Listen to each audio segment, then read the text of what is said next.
That'd be great. Uniform always looks good.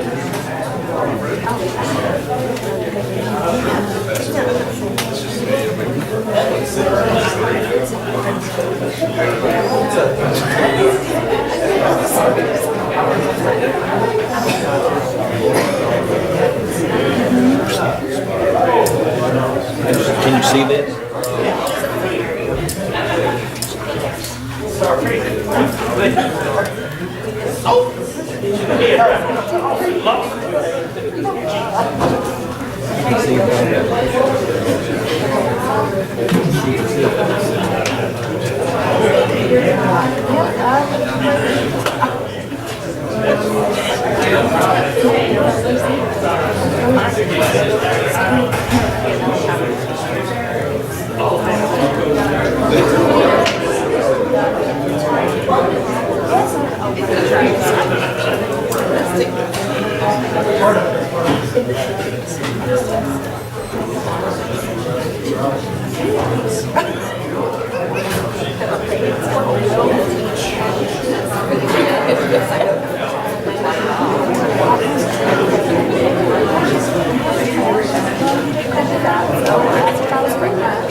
Good evening, everyone. Welcome to the City Council meeting, Monday, March the 5th, 2018 at 7:07 p.m.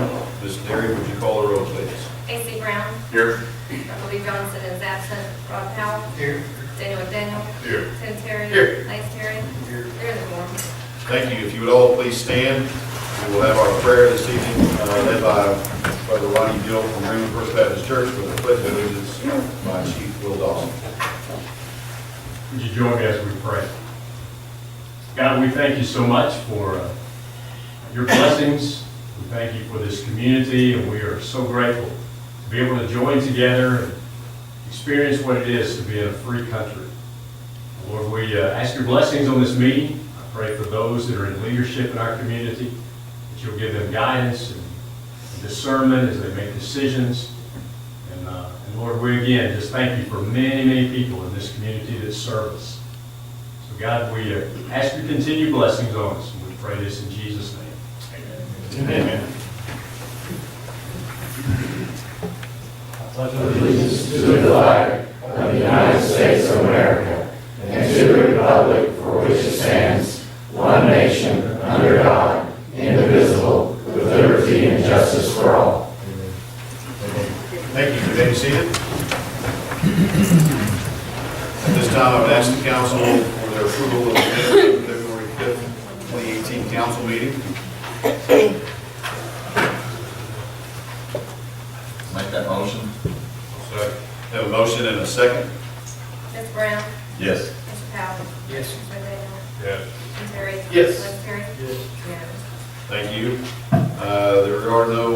There is no mileage report this evening. Again, thank you, as we've been doing in a while, for the council approving the car that we purchased last year. We've been using it quite a bit the last couple of weeks. Tonight, I have the honor and privilege during this part of our meeting to recognize the gentleman in our midst and to do a little bit of swearing in. So if I could get Mr. Thomas Marsh to step forward, please.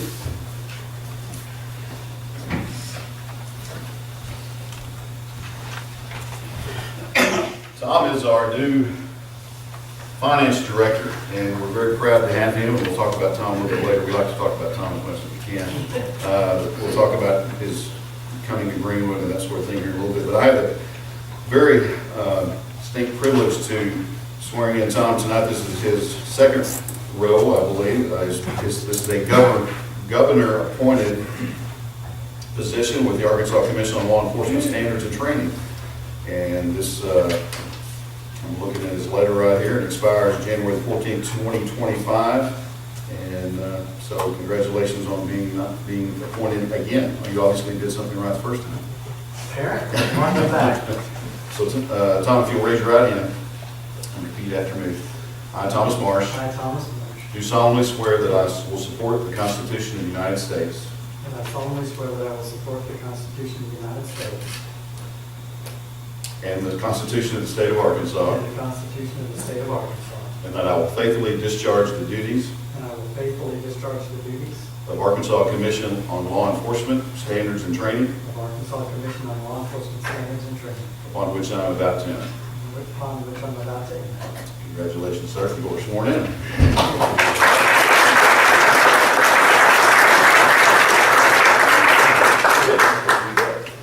We got a pretty thing. There you go. Oh, I'm sorry.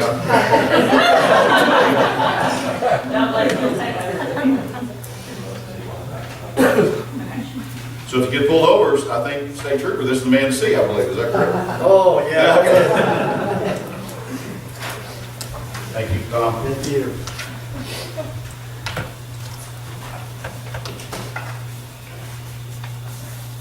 We'll move right to the next item on our agenda, our committee reports. Most of these, I think, have submitted a written report in your packets, and I'm not sure, we've got a nice crowd tonight. I don't know if anybody's here from South Sebastian County Boys and Girls Club. Mr. Kenny's not here tonight, so you have that report.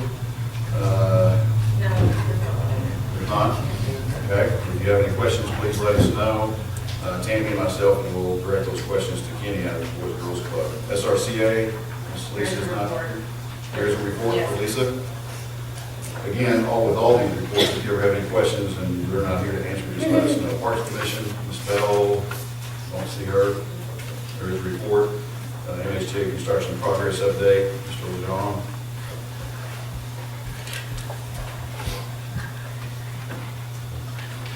Mayor, Council, Mr. Terry, Mr. Henry. Just a couple quick updates. We're about to finish the roof on the fire station remodel. They've got a little bit of trim left to do over there. That project will be wrapping up. Of course, the rain over the last few weeks has kept them from finishing up over there, but that should be done within the next week or two. And then also today, we started the sign entrance into the city of Greenwood. Footings were placed and poured and dug, and so that's going to be going on. We'll see that sign coming up in the next 30, 45 days. You'll have some letters and entrance sign coming into Greenwood. We're also been working with Chief Ryan on a contract for preliminary work on Station 3, and we have a draft of that contract that he's going to review and get copies of that to you and Mike, and take a look at it, and we'll probably talk about that in the next week. That's all I have. Thank you, sir. Appreciate it. It's exciting to see the footing being poured and dug out there today. I was surprised at the amount of dirt, so that's got a nice, strong footing and foundation for our new sign, so we're excited about that. Thank you, Michael. Water Wastewater Commission, Mr. Rattery is here. Not here? Not here. We didn't meet. Didn't have a meeting. Okay, thank you. Citizen Forum. This is a time when we acknowledge citizens that have stepped up to want to address the council tonight, and we have 3 names on the list. If you will come forward when I call your name, please, and just state your name and address at the microphone, and we will let you do your addressing to the council. Mr. Jerry Copeland.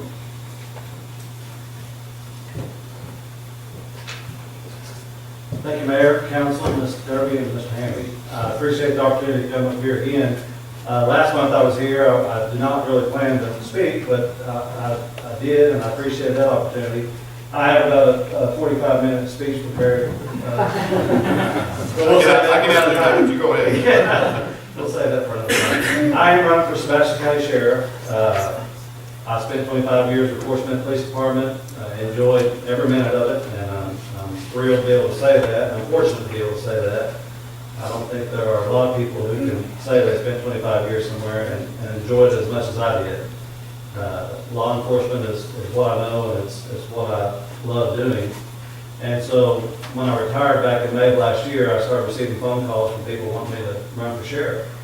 At the time, I told them that I felt like our current sheriff was doing a good job, and I didn't see the point in me running against someone who I'm happy with, basically. Later on, I found out that Sheriff Hollenbeck was retiring, and I spoke with my wife, and we decided that I would run for sheriff. So here I am, and while I do sincerely believe that Sheriff Hollenbeck did a good job, I think there's room for improvement. And since announcing my candidacy, I've talked to all the chiefs in these other towns and some of the mayors, and I found that One thing that I think we can make an immediate improvement on is better cooperation between agencies. And I firmly believe that the success of any law enforcement agency depends greatly on their ability to work with other agencies and the people they serve. And I think that's something that can be accomplished fairly easily, especially from my experience with Fort Smith Police Department. We did just that on a larger scale. We brought agencies from Little Rock to Tulsa, Northwest Arkansas, and Texarkana all together for information sharing. And we did that periodically. But today's technology with emails, there's absolutely no reason why agencies shouldn't be sharing information, because the criminals do, and they count on us not doing that. So I think it's important that we network a little better between the agencies, and also I'm a firm believer in community policing. I think that we have to have a better relationship with our citizens that we serve, because you never know when you may need information from those citizens. And if you have that good relationship, you're more apt to get it if you have their trust and legitimacy in the agency. So I'm a firm believer in transparency, and I'm a firm believer in accountability. If I'm elected sheriff, I want to be held accountable by the citizens who elect me, and I will definitely hold my people accountable. So I know you got a lot going tonight, so I'm not going to stand up here forever, but I appreciate the opportunity, and that's it.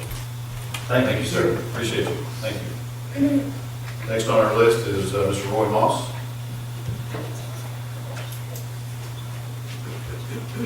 Well, I made this favor too, but I've been here long. Mayor, city council. I got a situation over there where the dad wants to put my extension that we try to address for ever since Christmas, I believe. And I'd like to push it on for her if possibly could. But it definitely needs to be cleaned up. You don't know the story.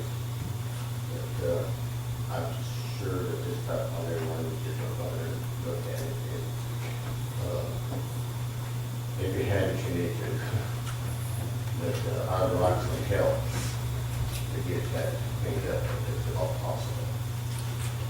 And I'm sure that everybody else has got the same thing in their mind, but I want you to know that I'm interested in getting it cleaned up.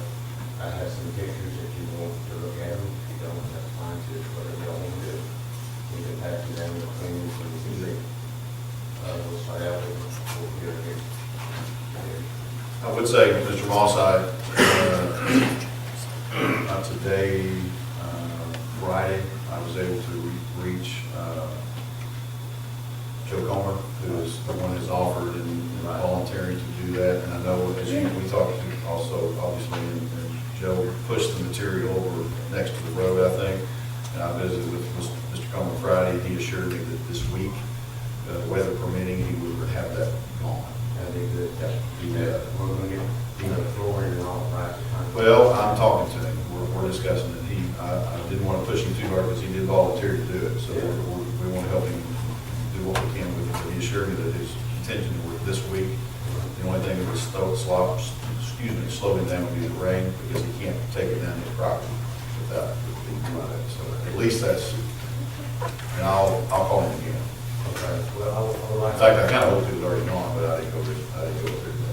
well, I just want to make sure that, everybody is down for it. And I'm sure you did it. You got that. I guess. So I appreciate everybody that helped me get that up here. Yes, sir. Thank you. Appreciate it. Next on our list is Mr. Hobie Runyon.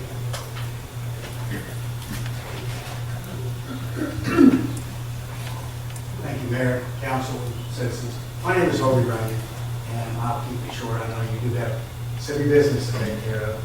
I did want to come up and make sure that I properly announce my candidacy to the city of Greenwood. I know that Greenwood is very important to any election, any countywide election, and they will not. So nobody's going to lose Greenwood and win a county election. I realize that, and I wanted to make my appearance here. Let you know, I've got almost 27 years of law enforcement, 18 of it with Sebastian County, with the last 4.5 as a chief deputy.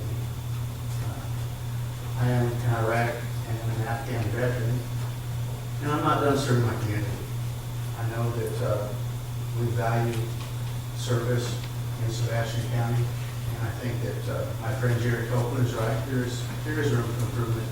And as chief deputy, I'm in a unique position. I get to take the credit for some of the good, and it seems like the blame for all the bad. And so, but he is right. There is room for improvement, and what I'm running on, what I'm going and talking to the city councils and mayors, is simply saying, I want to be the sheriff that says, what can I do to help? And that is my main premise. I won't go into the details of the different county business. I am the only candidate that has worked for the county, is familiar with county business and going forward. But I thank you for your time, and I'll let you get on to your city business. Thank you. Thanks, sir. Appreciate it. That is all the folks that have signed up, and I'm going to do this one more time. I keep saying I'm done with it, but I would like to say, if you did not know of our sign-up sheet and you would like to speak, and you get to speak for 2 minutes, you're more than welcome to take advantage of that now. If you have any issues with us or the council, or anything that you want to talk about, we would invite to do that. Does anybody care to do that? Going once? Okay. There are, yes, sir, Mr. Altus. I was getting ready to introduce you, actually, so go right ahead. I wanted to announce my candidacy for Senate. Ed Wilkinson and I worked together in the Senate for 8 years, and Ed was always #1 in constituency services, taking care of his people. And I was always #2, #3 behind him. And so now I would, it's a lot of work, but I wanted to take care of the people of South Sebastian County as well as people of North Sebastian County and people of Greenwood. And I've helped thousands of people with their problems and needs, and I want to serve. I appreciate that. God bless you. Thanks, sir. Appreciate it. Anyone else? I know and I'm not politicizing for anyone, by the way. I was getting ready to introduce Mr. Altus, also definitely recognize him in the audience. I know Mr. Matt Pitch is here, state representative, also a candidate for Senate. Would you want to? I'll just say hello. Okay. I've been here before. Okay. Thank you for being here. I appreciate you all. Thank you so much. Next item on our agenda is the agenda additions. And council always cringes when we get to this part because typically we always have a department head meeting at 10 o'clock on our Monday mornings that we have a department head, and we have 17 to 18 additions. This time we only have 3. One more can happen just like that. So council, with your consent or your approval, we would like to add a number 13. I'm going to let Ms. Derry tell you what they are because I didn't do a very good job taking notes this morning myself. Senate ordinance repealing and replacing ordinance 17-07 zoning regulations.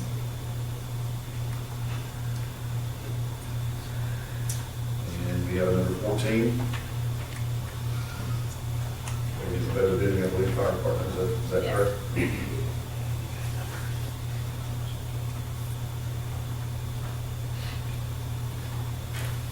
Number 15.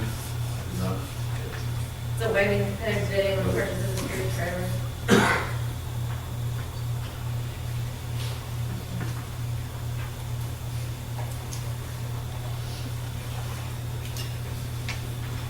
And then number 16 that was just brought to our attention. Yes, this is actually the plan ordinance mandating a plan review process.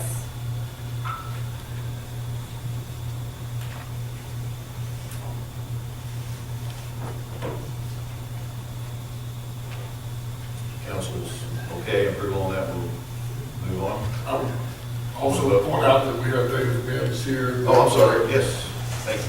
And I would like to try to get him back on the road in a little while, this bond council. Especially if you charge us by the hour, right? The plan has been on me about for the last 2 months. Yep. He called me this morning and was confused whether to be here or not. I said he better be here because I don't want to get my butt chewed again.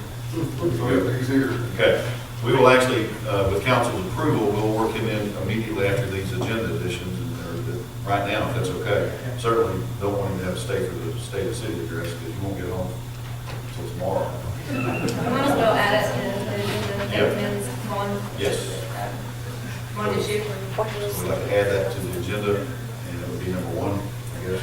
Is that okay with the council? Oh, and we'll need to move the ordinance repealing and replacing the zoning regulations to right before number 7. Right. So we need to address that before number 7. So 6.5. 6.5. So 13 gets moved to 6.5. Correct. Okay. If council is good with that, we will ask Mr. Miggs to come up and we'll let him get back out on the road. How are you, sir? I'm great, Mayor. I know my wife appreciates this.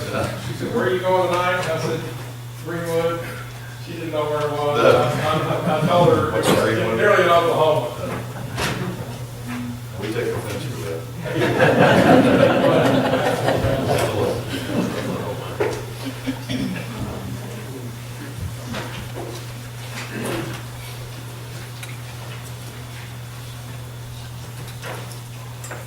I talked to Chief Ryan about 3 weeks ago, and as I understand it, you're trying to perhaps finance a new fire station and equip it too, and I understand the price tag is a little bit north of $4 million. There are several ways you can do this, and in the first letter, the one I did on November 14th, it outlines the 4 sources of revenue. The first would be sales tax, the second would be millage, the third would be franchise fees, and the fourth would be surplus collections from water and sewer revenues. Of course, if you use 1 or 2, that would require a vote of the people because those are a tax. Franchise fees are not a tax, so you wouldn't have to have a vote on that, and neither would be surplus collections from water and sewer revenues. Now, I worked with Charlotte to determine what the situation with your sales tax is, and that's in the second letter. I spoke to the state treasurer's office just to make certain. You currently got the 2 pennies outstanding. There was one approved in 2004 for some water bonds. Those bonds have been retired, but there was no sunset on that penny, and so that penny continues, I guess, for your water system. The second penny was split 4 ways. One was for bonds for the benefit of the police department, and then it was split 1/3, 1/3, 1/3 for firefighting, parks and recreation, and 1/3 for traffic release purposes. And I couldn't find that copy of the ordinance, so I don't know whether that's a sunset on that. Now, under the state laws, there is a third penny that can be used for capital purposes, so there is another penny that you could vote on. However, there is a way, depending on what a penny would bring in, you could vote that penny for collecting over 24 months or 36 months. You wouldn't have to issue bonds. You could just collect the penny and put it aside. And if you had enough money, then you could just pay without financing for the new fire station and equipping it too, if it would bring in that much money. And for your information, when Verizon Arena was done in Little Rock and North Little Rock, the county voted a penny for a year, and that raised $20 million, and that paid for the arena without any bonding. The city of Cabot just issued or just approved a $2,700,000 bond issue for its new fire station. And I'm going to give you 2 documents which show where their franchise fees come from, how much they collect, and what the debt service requirements for the bonds are.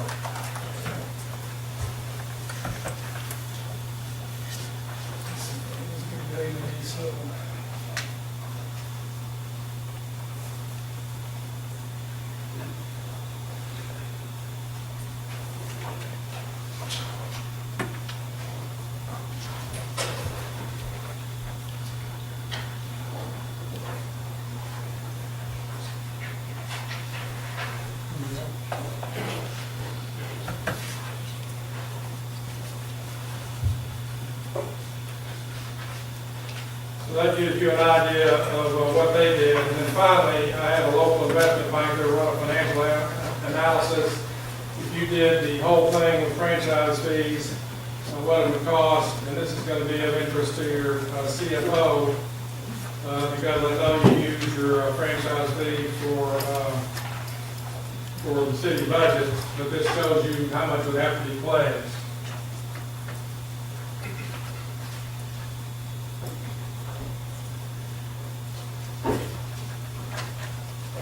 Now, one thing Cabot did was the $2.7 million bond issue is just going to be for the structure itself, purchasing the land in the structure. What they did was issue Amendment 78 bonds last year and the year before to buy new fire trucks. And those are Amendment 78, or Amendment 78 financings are done with just general city revenues, but they're limited to 5 years, and they're usually done with a local bank. And I think because they were short-term notes, I think they paid interest of a little bit. I think one was 1.9%, and the other was 2.1%. So they decided to go ahead and order the fire trucks so they would be ready when the new firehouse went in. If you sell bonds to the public, you're going to have to hire an investment banker, and there's 3 that do business here in Arkansas, and they're Raymond James, Stevens, and Cruz and Associates. However, I talked to Jamie Scott at USDA Rural Development at their regional office in Fort Smith, and he said that USDA would be very interested in loaning money to the city of Greenwood for the firehouse. I believe he sent an application for financing from USDA. The good thing about USDA financing is it's 40 years. You don't have a lot of bondholders looking over your shoulders. You don't have to make annual reports of your financing and everything like that. You just deal directly with the federal agency. The disadvantage is those things usually take about 8 months to a year to put together. That's a problem because there's just well, it's a federal agency, so they take a little bit longer. If you sold bonds with franchise fees, probably you could do it in 3 or 4 months. So you really got to look at the numbers and see if you can afford to do it with franchise fees. Otherwise, you've got to look at the sales tax, see how much does 1 penny bring in a year? Do you know off the top of your head? 300,000. Well, about 300,000. So if you did that, if you did the 36-month deal, that would only bring in 900,000. So No, that's not, it's about $1 million. Three-quarters. 300,000 is a third. Yeah. okay. $1 So million. if you did, if you had to vote and you told the citizens that it would go away after 3 years, there wouldn't be a bond issue. You would almost get there without a bond issue, without dealing with underwriters and paying fees. Legal fees would be minimal because all I would work with Mike to do an election, and that would be it. And so, and again, that might be the easiest way to go because people know the tax would sunset after 3 years. So those are your options, and I put them in writing so you can all think about them and take a look at it. Does anybody have any questions? There's not a question, but I know the Water Wastewater Commission applied or worked. I don't know, did they actually apply, Greg, when we were looking at the water tank issue with the rules? They did apply, but USDA. yeah. And I think the whole point there was it was taking so long. So that is the only, you mentioned that it's the only problem, I guess, as far as. I'll be honest with you, I've done work with them for since 1974, and sometimes it can be excruciating. But I would think because their office is just about 10 miles up the road, you can go knock on the door and make their life miserable if they didn't get a trip. A little less than 9 miles, actually. I've checked them. Yeah, they're not far. But anyway, I've given you a comparison of what Cabot did, what their cost of money was, what their franchise fees are. Again, you could up water and sewer revenues. I know you don't want to do that, take the excess and apply that. You can use that last penny. You can reconfigure that 3/4 of a penny that you have outstanding now. And again, elections are expensive unless you do it as a general election or a primary. think the easiest thing to do is a franchise fee, but as you'll see, the numbers that have been run, that eats up about 2/3 of your franchise fees, and I know that's important to your city budget. Council, now is the time to ask questions. You got any? You may have answered it in here, I just hadn't had time to read it and digest it. So can we use the existing quarter of the fire pledge to that? Well, unfortunately, in order to pledge a tax that's just coming in, you have to have a vote to make the pledge. Okay. So, and when you vote on a sales tax, you have to vote for the tax, and then you have to vote to pledge it to the debt. It's a two-step deal, you do it in the same ballot. But if you wanted to do that, you just vote, if it's already coming in, it wouldn't be an increase, because you could vote to pledge it. And those numbers there give you what the debt service would be for about a $4.6 million issue. Not increase has some appeal to it, not having an Well, increase. it always does. Yeah. That was our thought to begin with, was to try to bond that quarter that we already have without having to ask for more. If it would service the debt, but we have sunset on that now, that was going to be a concern of whether we could. Well, you have to do two things. You have to vote to extend the sunset. You have to figure out what it would take to amortize that. So you would have to vote to extend that 1 quarter, and also vote to pledge it to bonds for the new firehouse. Now, I talked to the chief. I think your ISO was very low over here. I think it was like 333. Well, you can't get much better than that. But you know, one thing to do is to convince people that it went to a 2.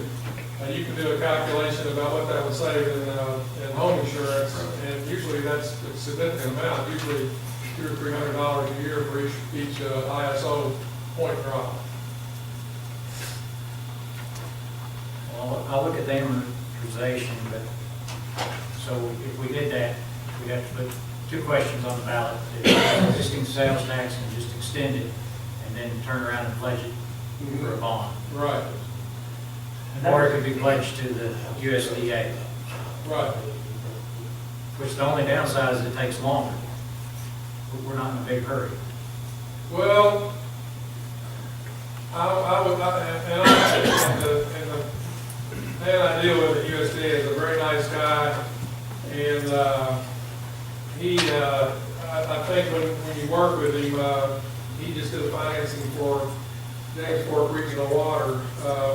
It seems like the closer it gets to Fort Smith, the faster it gets done, just because he probably knows a lot of it. His name is Jamie Scott, that's the guy I deal with. It used to be Sally O'Reilly, but she retired. But that would be they like to boast when they fund things, and that would be a very visible financing. So I would think that they can hurry that through. And I know the people in the Little Rock office too, and I could probably give them a call and maybe get this thing hurried up. But I would think because you're so close that it would be, and really it's the cities of 800 and 1200 that really have the problems. And again, it's because they don't have the finances to do it anyway, and they've got to go for grants and things like that. And that always makes it more complicated. So if we could make our existing funding work out, do we still need to vote to use USDA? We still do. If you use the sales tax. Because it's going to have to extend. Right. Do you have to be specific? I mean, if you are going to use it to go towards, a tax obligation, to be specific, whether it's a bond or the USDA loan? No, what the USDA is takes the bond of the city, so it would be voting on the same thing. What about the fact that the three quarter that we're talking about, and then it will be a third of that, was all voted on together? 3 for different entities, the fire department, police department, the street. Can you break that out, or do all? Yeah, the state statute permits you to vote on a quarter penny at a time, so you can just say, yeah. Okay. We could go back and look at the statute that was, or the ordinance that y'all did to do this, and say, we're going to amend this ordinance to take out this 1 quarter and vote on that. Because so far, the other 2 departments that this affects, this 3/4, have not shown.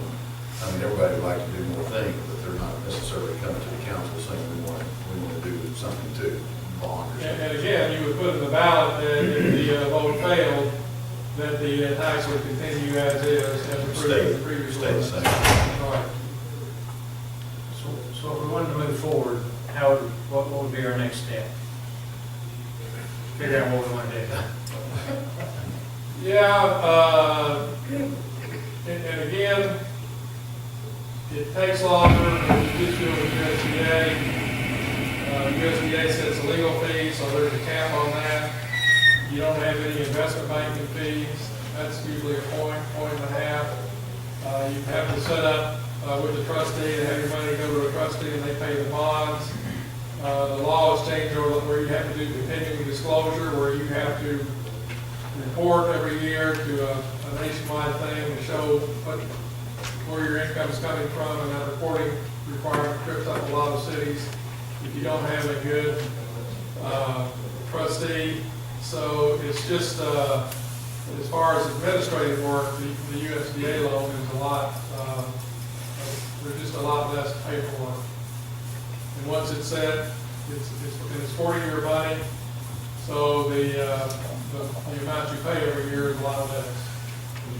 You do it less than 40 years?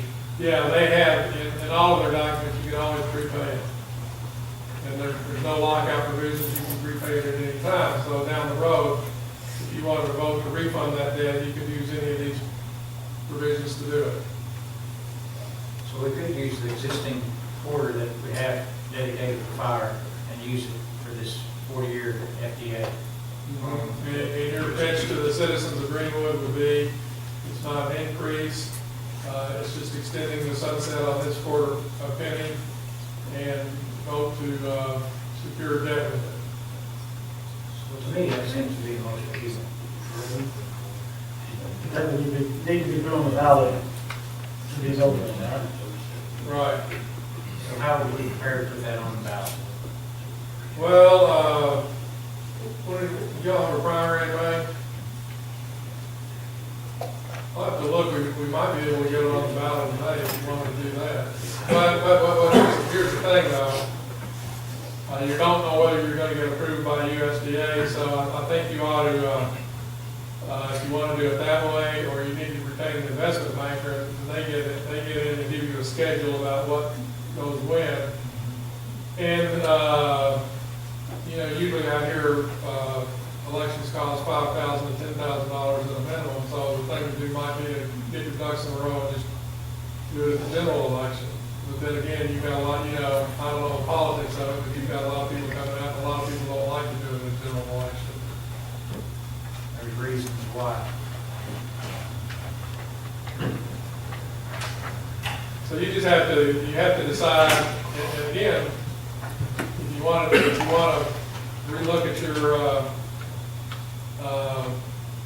budget, and again, Charlotte told me before the meeting started that you use all of your franchise fees in the city budget. If you could find money elsewhere, you could just use that and it wouldn't be an election. So really, you've got to get with your finance director and see what his brothers are. He says we spend it all. It comes in, then we spend it all. You already did. Say we didn't want to do something in the primary in May, I mean, how much time would it take or notice do we need to move forward? Mr. Terry, I'll look at the books tomorrow. There's a book that the municipal league puts out that gives the timetables, and I'll drop a letter to Mayor Kinslow and Charlotte and Mike tomorrow, which you can get and show you the schedule for getting it on the ballot. But then again, you're going to be voting, well, I guess you could say pledge it to a bond issue, but we'd have to do some math. And I think I can construct a ballot that you can vote on. But But again, you need to really have your investment banker lined up, or USDA kind of saying, yeah, we think we can do it. If that was too aggressive of a schedule, I mean, to have a special election in, I think, July, would that be a more reasonable timeframe? Yeah, sure. You say investment banker, you're talking about Raymond James, Cruz, or Stevens. Right. And we use Steve. You used Cruise on your last water and sewer issue. Yep, Stevens was historically who we used.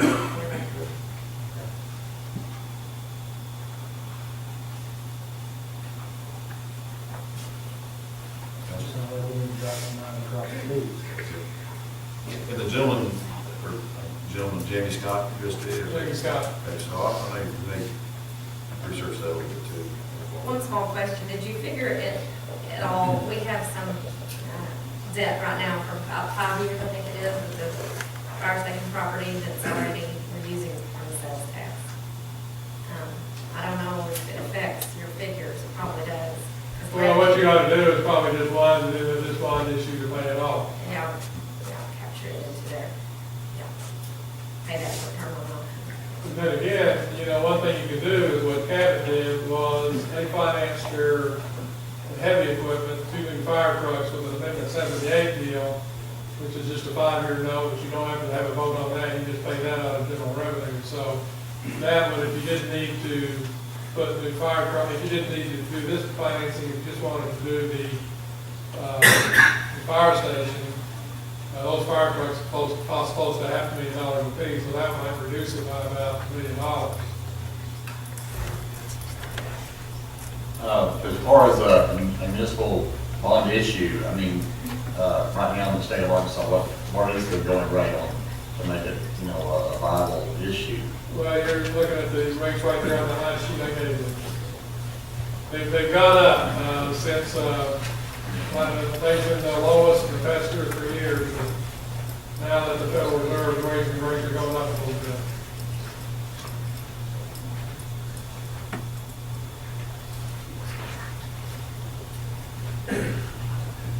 And one thing, if you sell bonds to the public, to an investment banker, they require you to put up about 1 year's debt service reserve, so you've got to borrow that, that's about 1 year's payment. And USDA allows you to build that up internally over a 10-year period, so you don't have to borrow as much as USDA. So like a HUD. Yeah, exactly. Well, I guess that's what I was driving at. USDA would probably be less expense all around. Less expense, less paperwork, just a little bit longer to get done. Now, one thing is if you don't have your engineering and your architectural drawings done, I mean, that's going to take you a little while to do if you don't have that in place too.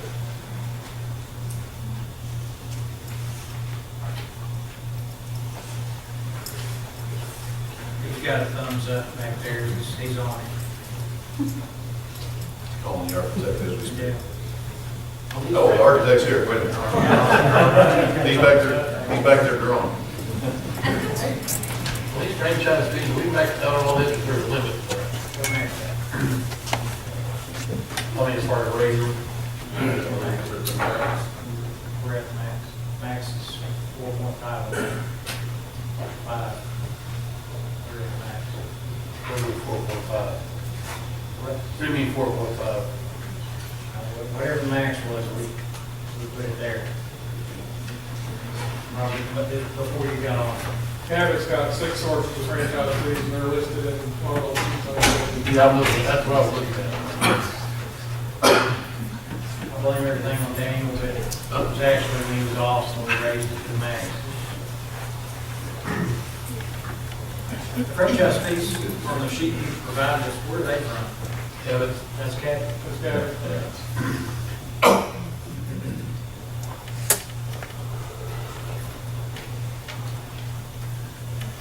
There's no franchise fee burden on cell phones.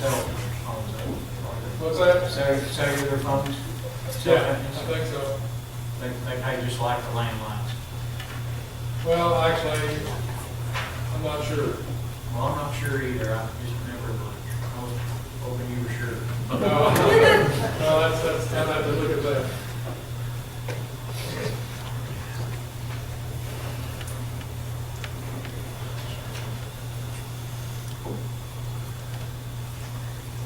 Anything else, council, gentlemen? Not trying to hurry you off, I know you like to get on the road. I would, and I appreciate you moving me up. But let me say this to the council. If any of you, when you read this information or you come up with any other questions, Charlotte's got my contact information. I think you got both my direct line and my cell line.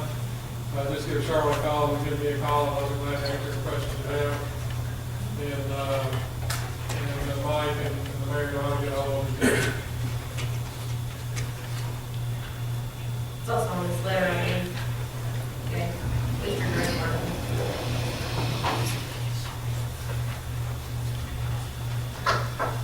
All right, thank you very much. Just Thank glad you. this didn't last week, so I don't have to roll back. It was There you pretty go. late today. Exactly. Yeah. Thank you very much. Thank you so much for coming, appreciate it. I imagine you'll get a call or two or three. Okay, well, I'll be ready for them. Thank you very much. Okay, moving on with old business. Finance ordinance electing plan for fire pension second reading. Mr. Tom, you want to address that? Or Stewart? Chief? There you go. Please out there, but I'm not with the attorney. Chief, you're up. Yes, sir. We can make it quick, so you can talk. Yeah, you need a second.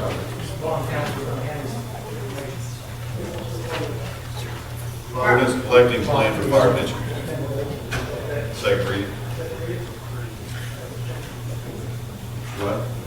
Nothing's changed? Last time, Chief Dawson said that he hadn't looked at it. He had a question about whether we want to park both the blocks as a firefighter and police officers. We already do cover police officers, but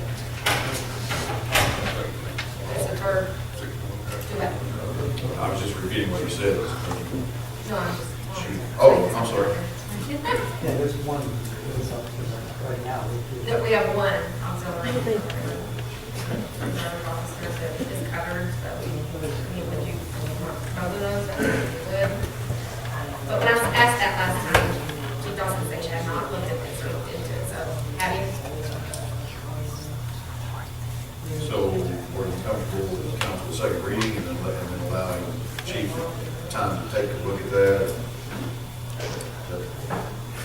Sounds like a good suggestion. Okay. I need a motion in a second to do just that. That's the wishes. Put this on for second reading? Yes, sir. Yeah, I'll make a motion. I will.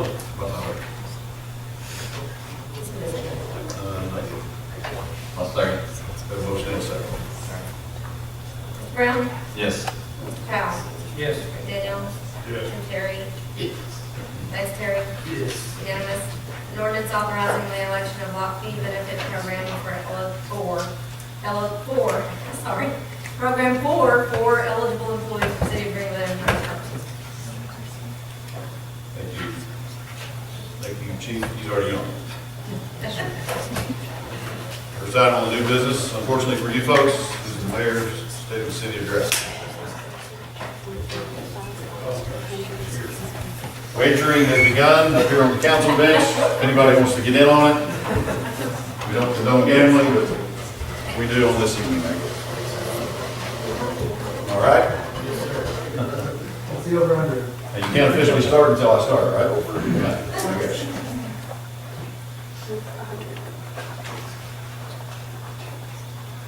Thank you for being here this evening.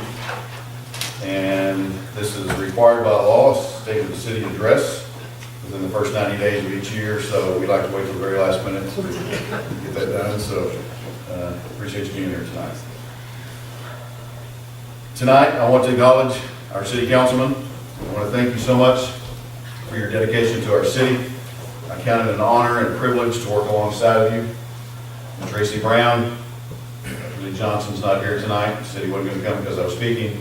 Mr. Rod Powell, Mr. Daniel McDaniel, Mr. Tim Terry, and Mr. Lance Terry. I would also like to thank our city attorney, Mr. Mike Hamby, and a very special thank you to our city clerk treasurer, Ms. Charlotte Derry, to whom I respectfully refer to as Mother Hubbard, often Not because of age, but because she has been here longer than most of us, and we certainly go to her for advice on occasion. One of the promises I made when I first ran for mayor was to have a good working relationship with our city council. I believe we have developed a relationship that allows us to sometimes disagree and still continue to make good decisions. I very much appreciate your patience with me as we strive to make Greenwood a place that indeed feels like home. A simple thank you does not do justice for the next person I'd like to acknowledge, and that would be Ms. Tammy Brown, my executive assistant. There isn't an aspect of my position as mayor that I don't look to her for advice and guidance. Not only does she help me stay on task, which is a huge task, but she volunteers throughout the community, as you see her every event that we have. Thank you, Tammy, so much. But most importantly, I would like to thank my beautiful wife, who's sitting in the back this evening, and my family for ongoing love and support. Thank you.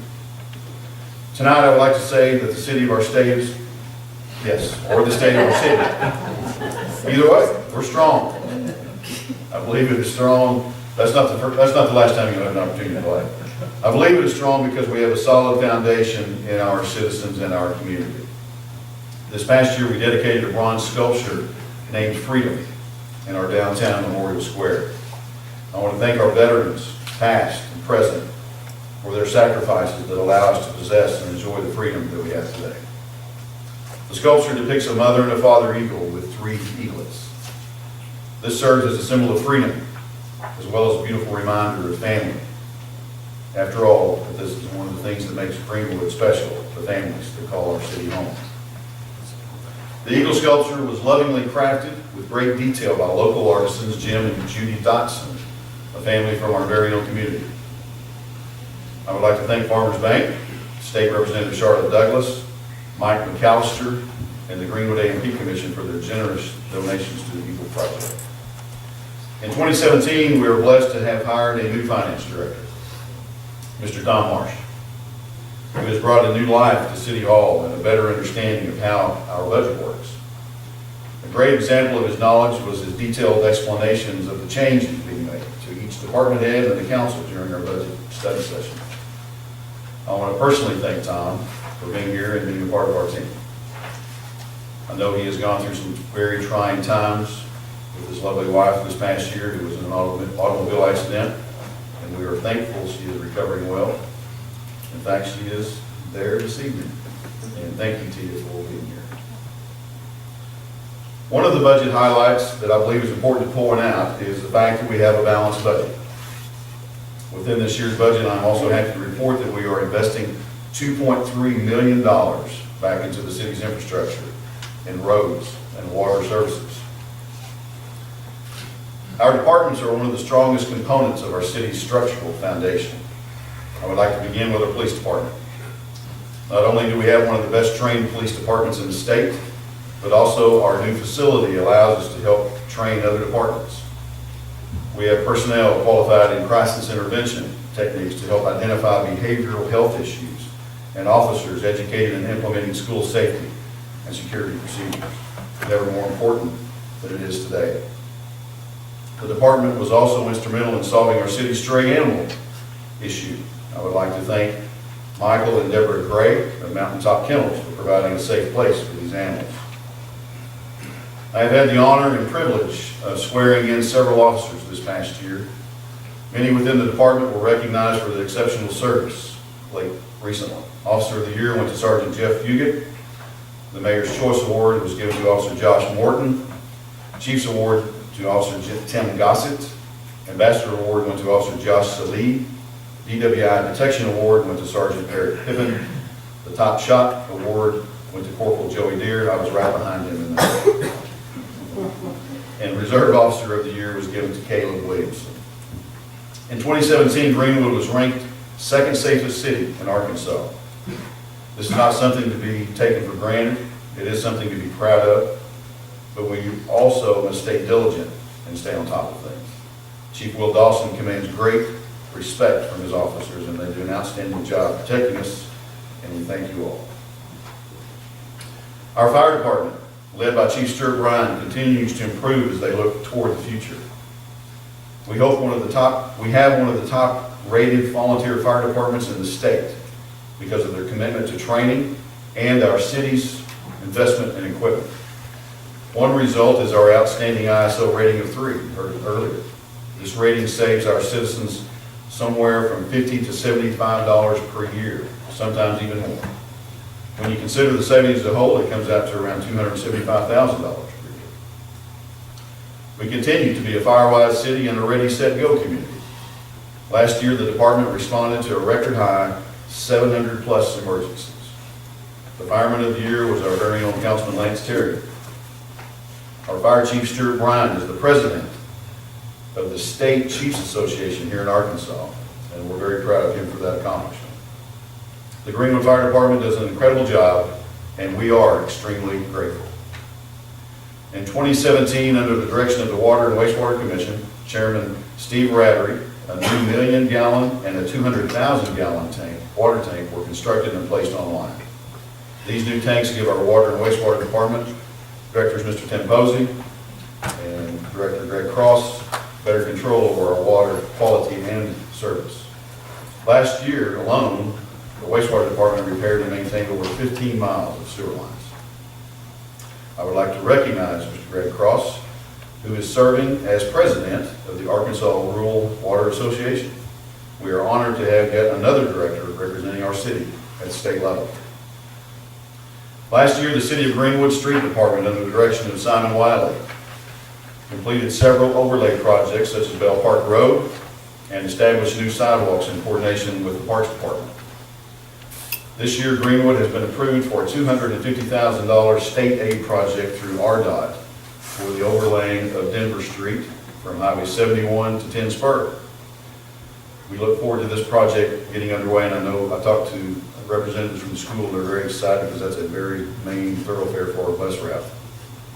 The street department started placing bike chevrons on roads, making our streets safer for kids and making our community bike safe friendly. The department is also working diligently on drainage issues throughout the city. All of the projects I have mentioned and the continued hard work and dedication of our employees is part of our city's ongoing progress. Thank you to our street department, our water and wastewater departments for always helping out where needed and making Greenwood indeed a place that feels like home. Our parks, trails, and playgrounds provide our citizens with a good quality of life, one of the bedrocks of our community. The Greenwood Parks Department does a great job maintaining our outdoor amenities, allowing people to experience our city's charm. One of the several projects that were completed in 2017 was the addition of a copper-colored roof on the clock tower and the gazebo in Memorial Park, enhancing the grandeur of the square.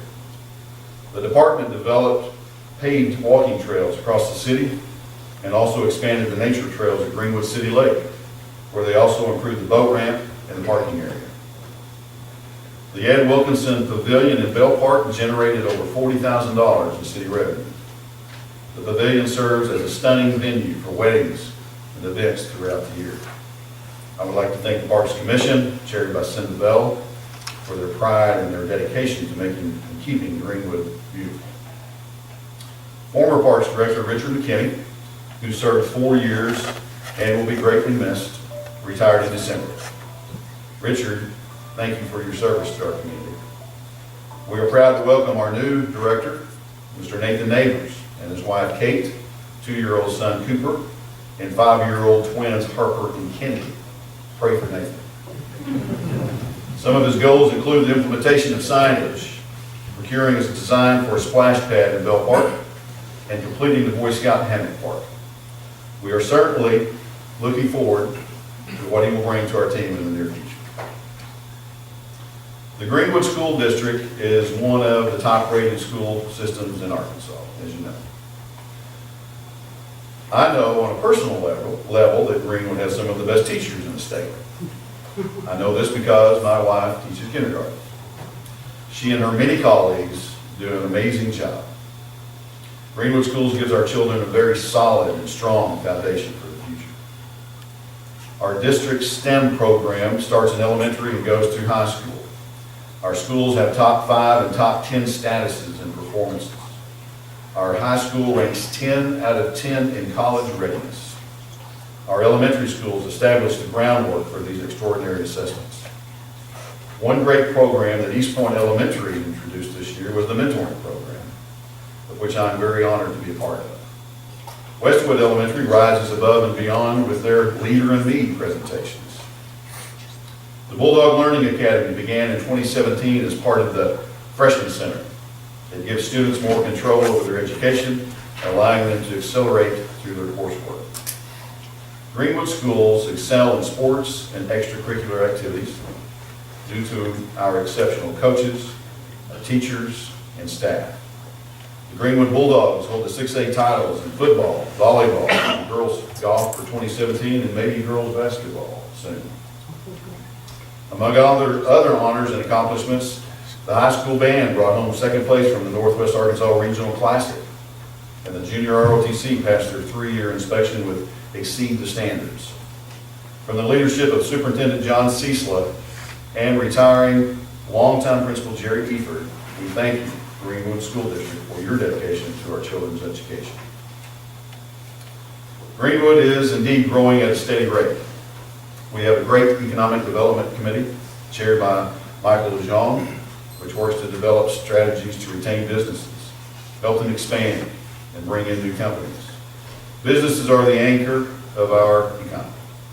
2017 included the addition of a new retail development center that includes AT&T, Anytime Fitness, Dollar Tree, several of our favorite establishments, Taco Bell, McDonald's, Walmart, Polka Dotted Zebra, completed remodels and upgrades to their facilities. There were over $13 million in construction permits issued last year, and that says a lot for the growth of Greenwood. Thank you, Director Sonny Bell, Chairman Tommy Basham, and the Planning Commission for helping to strengthen our city's economy. Also, Dr. Brandon Chase Goldsmith produced and developed a series of videos to advertise Greenwood around the state. I believe they've been very successful, and we certainly thank Dr. Goldsmith for that. Our Chamber of Commerce, directed by Ms. Tanya Taylor, works to promote local businesses with their new website, greenwoodarkansas.com. Events such as the 5K Yule Run, Tour Greenwood Tuesdays, and many, many others. The Chamber helped the city host the Regional Alliance, a group of business leaders from 14 cities and 8 counties from Arkansas as well as Oklahoma. I am proud to say that our school superintendent, John Ciesla, is now the president of that organization. The council approved a project you will see very soon, and you heard Mr. Lejeune mention this evening, the construction of a new gateway sign at the entrance into Greenwood. The location of the sign will be at the intersection of Highway 71 and 10 Spur. The sign will resemble much of the rock work that is going on in our parks, and I believe it will be a grand addition to our city. And I have to tell you, once again, this is one of those things that Ms. Tammy Briley was very instrumental in. I had bugged the highway department as much as I could, so she took over and got it done. We received a permit to build this in the right of way, and those are hard to come by. In fact, never in the state of Arkansas to my knowledge, so we're first, so we have to do it right. And we will. Citizens are the cornerstone of our community. Citizen of the Year for 2017 is one of our own councilmen, Mr. Rod Powell, who volunteers throughout the city on different projects and is the leader of Boy Scout Troop 54. He is one example of the many volunteers, groups, and organizations throughout our city that help people in need. One of these groups is the Bulldog Breakfast Club, which addresses the issue of hunger among Greenwood school children. Members of this group will work solely on donations from the community to supply our children who are on the free and reduced lunch program and their families with enough cereal and milk to last them during the summer months. Focus on Greenwood is another local volunteer service organization within our city. Their goal is to raise money to provide annual scholarships to graduating Greenwood High School seniors, to provide medical assistance to Greenwood students, and to help local residents in need of financial assistance, especially during the Christmas holidays. One of their largest fundraisers is the Trail of Lights in Bell Park. Have you noticed the blessing boxes that are popping up all over town? The Speedy Mart, The Presbyterian Church and the Greenwood United Methodist Church all have these boxes. I believe they are important to our community and are being utilized regularly. I encourage everyone to participate in any or all of these programs. Local groups, charity organizations, and numerous volunteers are the reason Greenwood feels like home. Our team of department heads and council members continue to work hard building a framework for our city's future. Sebastian County is constructing a $2 million EMS facility located just to the south of the Greenwood Police Department. The new EMS facility should be open in the spring of 2018. The City of Greenwood Fire Department, as you've heard tonight, has acquired property on the west side of town near Highway 71 to accommodate our future growth. The Planning Commission and Director Sonny Bell work with the businesses and other departments to direct and attract new projects and assure they follow city code. There are new real estate developments that are in the planning stages, while investors and builders continue to seek out properties. We have a new business coming to town that I believe is worth mentioning. Casey's General Store is on schedule with a new location to open in Greenwood on Center Street across from McDonald's. This year, our street department has purchased a new laydown machine with the anticipation of overlaying El Paso and Houston, as well as other sections across the city. One of the larger street projects we are working on is what our Congressman Womack refers to as a shoe fly, a small bypass to help alleviate the traffic issues in downtown Greenwood. I would like to thank Dr. Burgess and Ms. Myra Burgess who are here this evening for their vision and generosity in allowing this possible bypass to go through his property. It would begin somewhere in the vicinity of Highway 96 and Center Street, then go across Dr. Burgess' property to finally connect with Highway 10. This would not only relieve traffic, but it would help emergency services in case we were ever to lose a bridge or if there were an accident that blocked access to the east side of town. The governor knows about this project too, by the way. In conclusion, I would like to speak briefly about the giants who gave us the Greenwood that we enjoy today. This year we are remembering the 50th anniversary of the tornado that struck on April the 19th, 1968, and the 13 lives that were lost in that tragic event. It is hard to believe that it has been that long. I was here. I saw it as a young child and experienced it. And now to see the growth, the many improvements, and the fact that Greenwood didn't give up, not once. There are many people to thank for the resourcefulness. People from our history that never wavered in their vision, to rebuild this town. I would like to recognize that this city has lost some of those giants last year. One of those being my dad, Fred Kinsley. He was a business owner in Greenwood for over 60 years, faithful volunteer, and co-citizen of the year with my mom. My goal is to make them all proud. Because a foundation is forever, it makes sense to pay attention to the details and to ensure that it stands the test of time. It is now our turn to lay out the blueprint for the next 50 years. It is my hope that someday when people look back at history, we will be remembered for our unwavering faith and determination to make Greenwood a strong and prosperous city. Thank you all for being here this evening. I want to again express how very proud and honored I am to be the mayor of this great city. God bless you, and God bless Greenwood.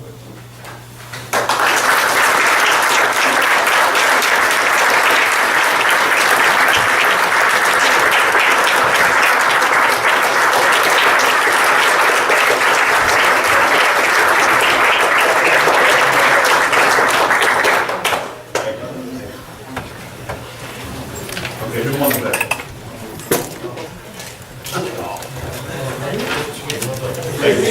Surprise faces. And by the way, everybody that's leaving, you can't leave. The doors are locked. Thank you for coming. Okay, next on our agenda is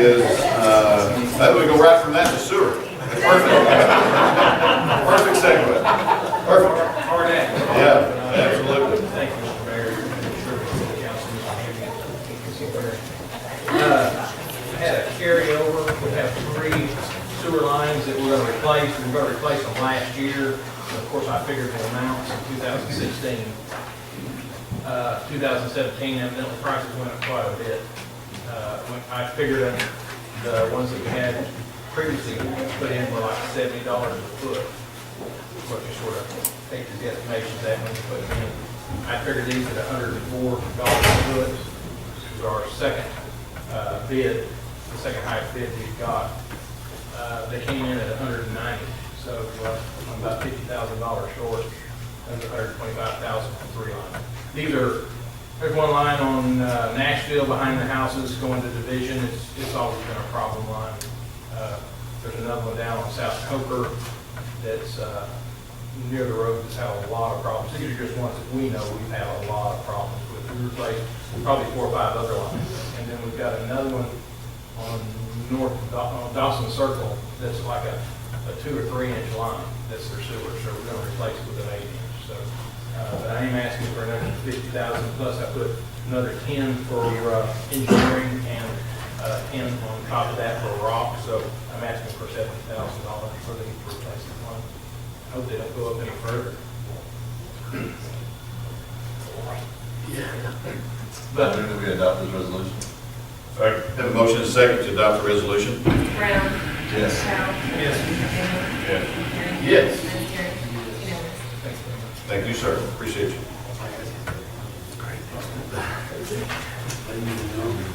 I think council wants to know if he's got the money. Okay. Okay, thank you. Number 4, Mr. McDaniel. Resolution establishing supplemental privilege permit application. I did this a month ago, so I don't remember half of it. But, in the ordinance that we adopted for the privilege permit process, it says in there that there would be a form and a process outlined by the city, and so this is that form. And there's as we did with the whole process, some of these things were borrowed directly from other cities. And there is also there's a sample ordinance there that what that might look like. Someone applying for the permit, we approved them by ordinance to do that. So there's a sample there. And then it was brought up throughout the process a couple of times on exactly how the process would work. That is outlined in page 2 of the permit. So this first is a resolution adopting it, and the second page just goes through a step-by-step process of, so the idea would be this can be handed to any applicant that comes in, fill it out, and it gives them a step-by-step process of what would happen, and it also outlines the internal process of how it would move through the city. Daniel, thanks for working on that, since we left it kind of hanging.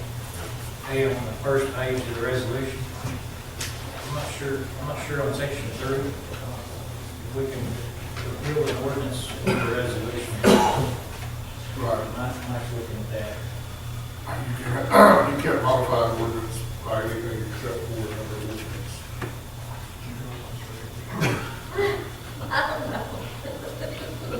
That's Charlotte. That is what- Stop it. We worked on it together, but I don't Look at remember somebody either. blank. So can we just? I agree with you. Can we just strike it? Yes. Take it out. 3. Or just take the word ordinances out. Ordinance. Just, so we can just strike out. Yeah, I think that's all that needs to be done. Okay. Strike out ordinances. Will do.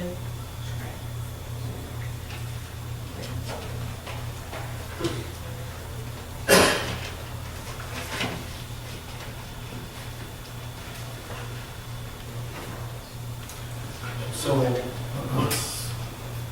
unfortunately, there's gonna be some folks gonna get this and find a loophole or two and figure out how to get around it, so it's just a matter of us coming here and amending the resolution, right, or everything. Right. I mean, isn't that good? Charlotte and I discussed that, and we're passing this application by resolution, so if we find an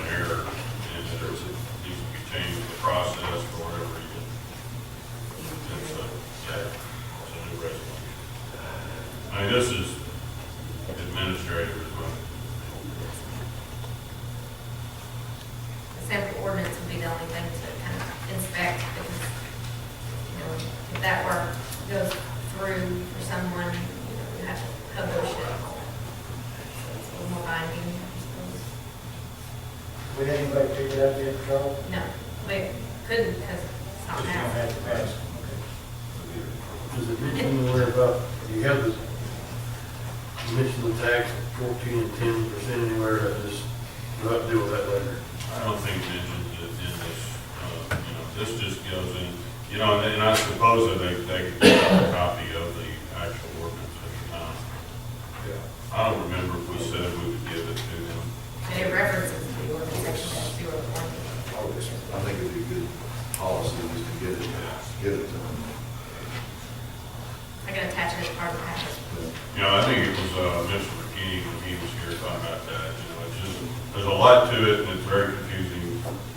What do I do, what do I need to do, where do we go? And does it say in here where the $1,500, where they remitted to? They remitted to Charlotte? Did we tackle that in the ordinance? Talked about it. That's in the ordinance. Okay, go to the letter. But also. I mean, we say the permit application is to be completed and handed to the city clerk's office by hand delivery mail fax. So I would assume they'd take the same place.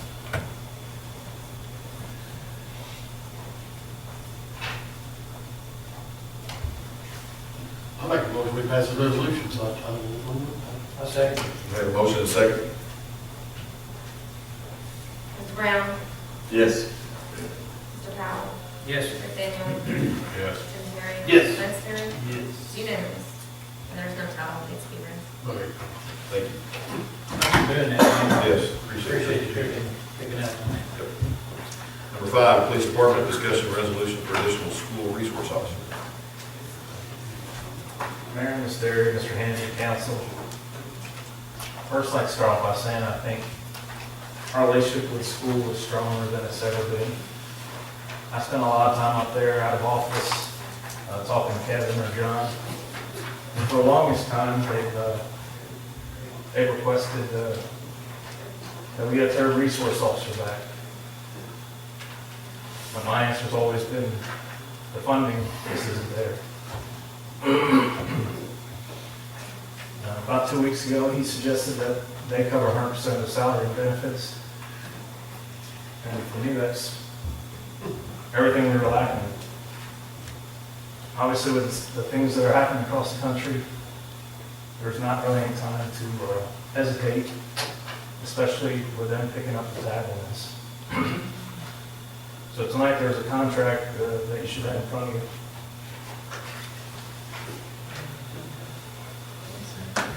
And I would ask that you allow the mayor to enter into contract with the school district to hire on this additional resource officer. That'll give us an officer on each campus and provide better security for our students. So just for, I mean, I think I know the answer to this, but the resolution and all these amounts spelled out in section 1 are just so that we can pay the expenses the school is getting reimbursed of. Yes, sir. Do we have additional costs to the city? Our cost will be providing a vehicle and insurance for that vehicle and uniforms for the officer. I noticed they had uniform, one or something uniform, but Our plan, obviously, to move forward, if you pass this tonight, is for the officer to start Monday. This will be a promotion from the ranks of our reserve officer program. The officer works with CID monthly, investigating crimes, and that is where the SROs are assigned. He also, right now, works for the school and is involved with students there at the high school. He's actually here tonight. Who's better to have Sandra? Rick has been with us since 2013.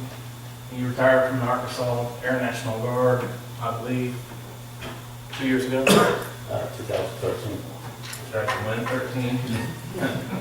Time flies.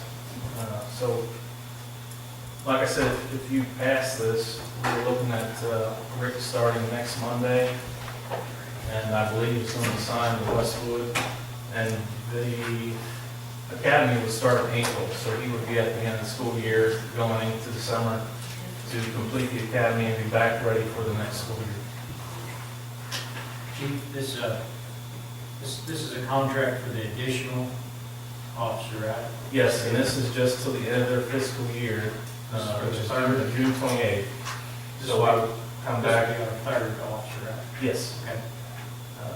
They pay 50% of the other two additional officers that we have at current time. And Is that under contract? there is not a it was a verbal contract. And Verbal contract. what I plan to do with Tom's help is come to you June, when it's time for their budget session, is to come with a contract that covers all three of them. Okay. What is their intent with this position? To continue to pay that full amount, or Yes. they would want it to go to half? I've let them know that our situation monetary-wise is not where we're able to pick up that tab anytime in the foreseeable future. So they know that this tab is on their hands for some time. What about a vehicle? We have a vehicle that we're using to go back and forth from training into the academy that we're just going to put over to the SRO program. So with this contract, we have this payroll sheet showing the total cost of the officer that agreed to them is $50,151.17 for the year. That's for a year, and for this last 3 months of their fiscal year, it's $15,238.24. Yes. Okay. So that would be the contract for $15,238.24. For the remainder of their fiscal year, yes. And then when we come back, we're going to get a contract on all three. Yes. We'll be paying $8,486.41 a month, because they want another month.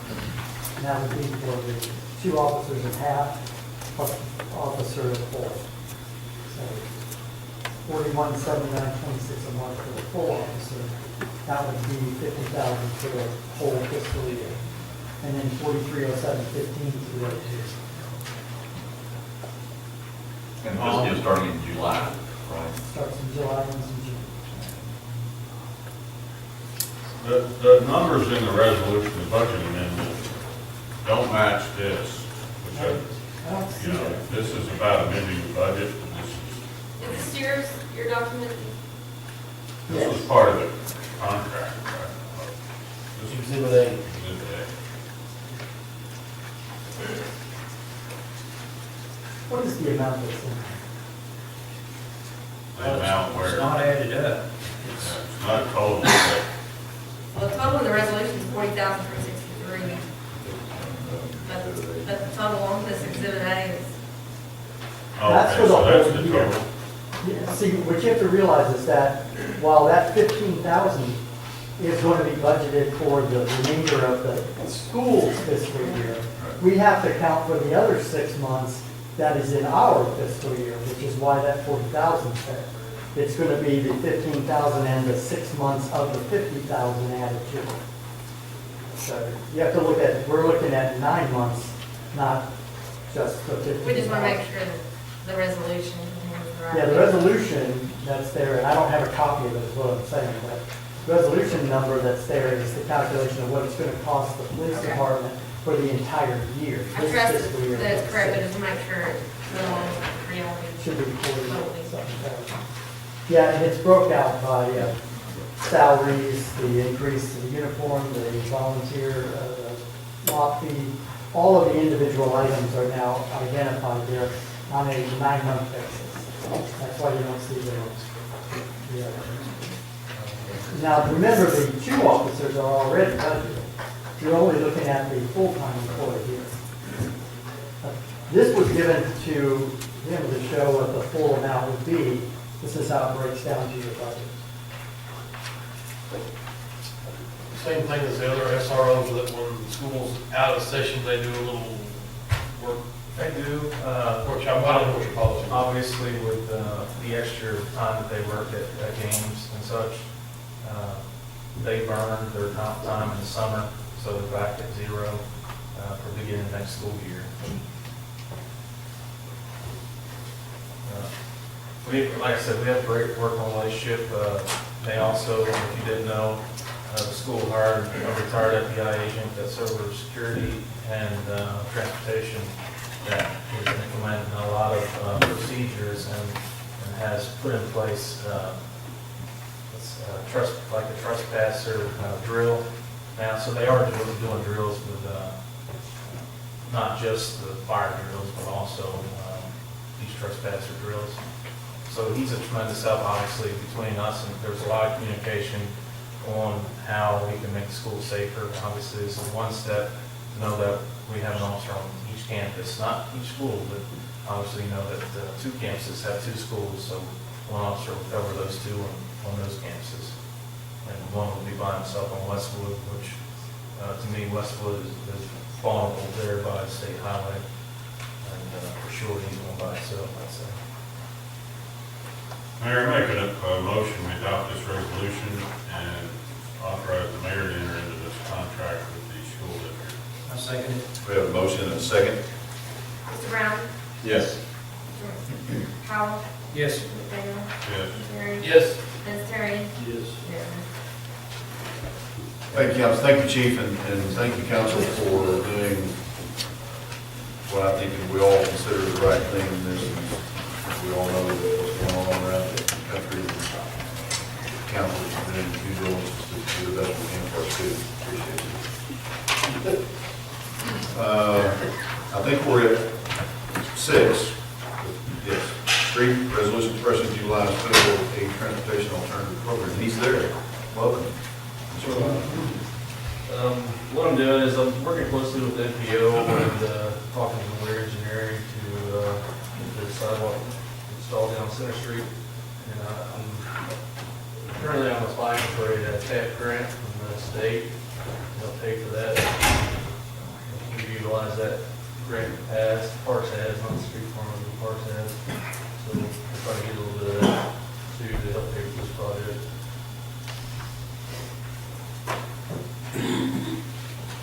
When will they make a decision?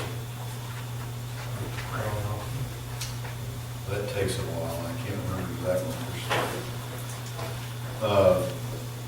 Mr. Neighbors, have you dealt with that before, on the number of the time frame? It's been a while.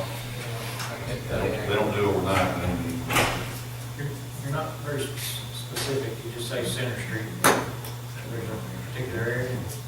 This would be from Ulmer to Denver, and then on the north side, and then from Denver to the Riverside Factory on the south side.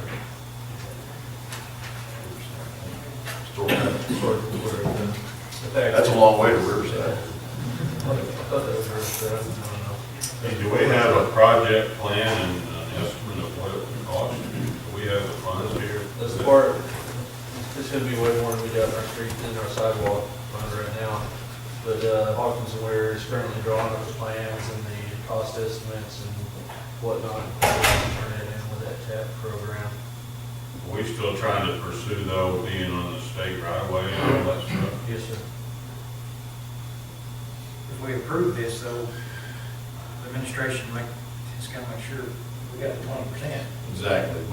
And you have said before, I think, Mr. Powell, I'm going to say it before you get to, this is like signing a blank check. Right. But this is that requirement that any grant has to have a resolution. But yeah, we would definitely be working close with Mr. We have Marsh. just right around 90,000 in the sidewalk. 98. To even apply, he has to have this. Sure. I just worry, when architects and engineers get Right. together, 90,000 in that. Michael got flooded. We would certainly be careful, and we'll come back to you with the cost once we get to. But do we have a ballparkish estimate? I haven't got anything back from Hawkins and Weir yet on that. We revamped the drawing that I had last month. be to do phases, and that was our first phase, was from Ulmer to Denver, and then from Denver back past McDonald's. I just had, got the drawings and stuff done on that yet.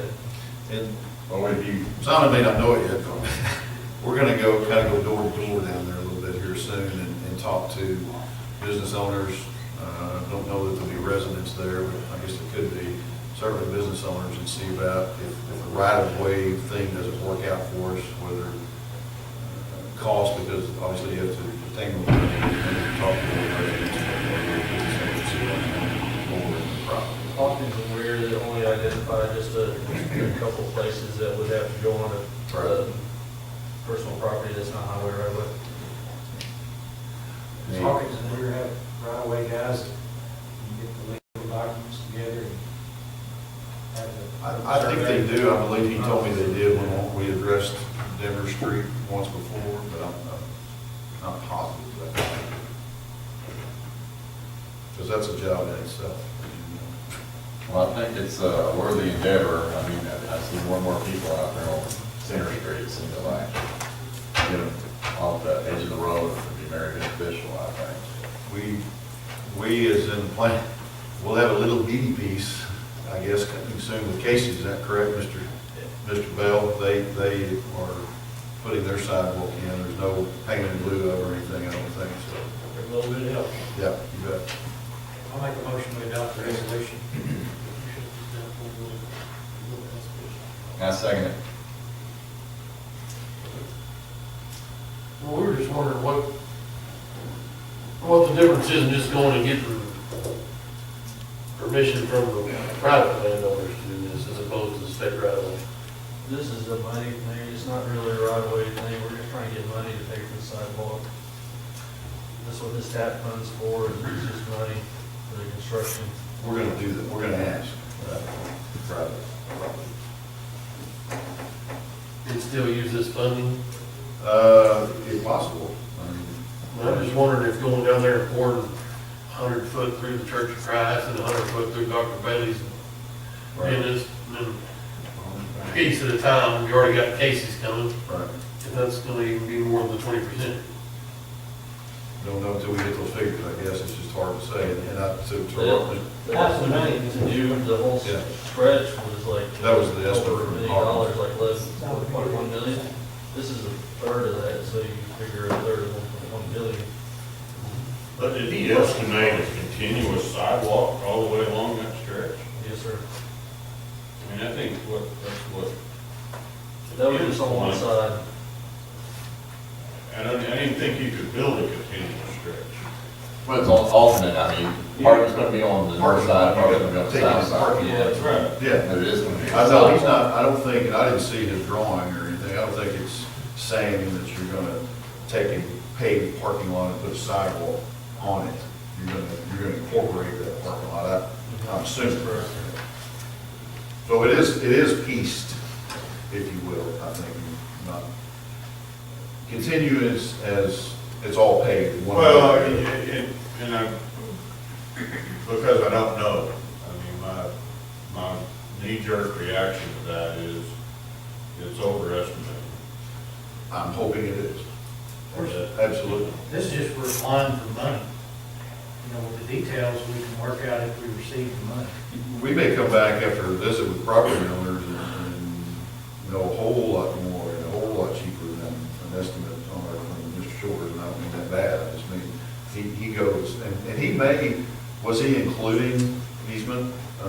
No, none of his prices include easement. Okay. Procurement. He didn't do it on when we did Denver either, so. In fact, that was the only thing missing out of that scenario. I don't know if it may have already been asked, how many people apply? I don't know that, it's just. I was wondering what the success rate is, if it's, The Parks Department, did you guys have one last year? I think, I don't know if we did last year, but maybe. did Tammy, I think they did. I think that was part of the lake project, was TAP. Yes, yes, it was. Yeah. So, I'm just saying, if it's let's say it's $1 million project, then we're just gonna be on the hook for 200,000. We have 90,000 or 98,000 or something in there already. It's gonna have to be a $500,000 project or less. With the current contract. We have another opinion. Floor. Okay. I'm not sure you want to build a sidewalk on both sides of that and encourage people to cross that highway. They do it anyway. I mean, you know, I mean, there's a crosswalk there at the four-way stop at Denver. but Denver I don't want them crosses. down by Subway thinking, I'm gonna go on that sidewalk. That's exactly where they go. I mean, I agree. if they walk all over the street. I'm not sure, I mean, I understand, but I don't know if putting, and I don't know that we can, but I one. mean, I don't know that two sidewalks encourages anybody to cross the road either. I think we just, I think we say that I if think we it's have better than at nothing. a designated crossing point, I mean, we're saying that we're doing our part, I think, you know, what they do. That's all I'm trying to do is give them the crosswalk and back over to McDonald's. So Elmer Street to where on the, Onward to Denver. all the way down that one side? Yeah. And where are you talking about on the other side? From Denver to back past McDonald's to the, old factory. Oh, on this side, yeah.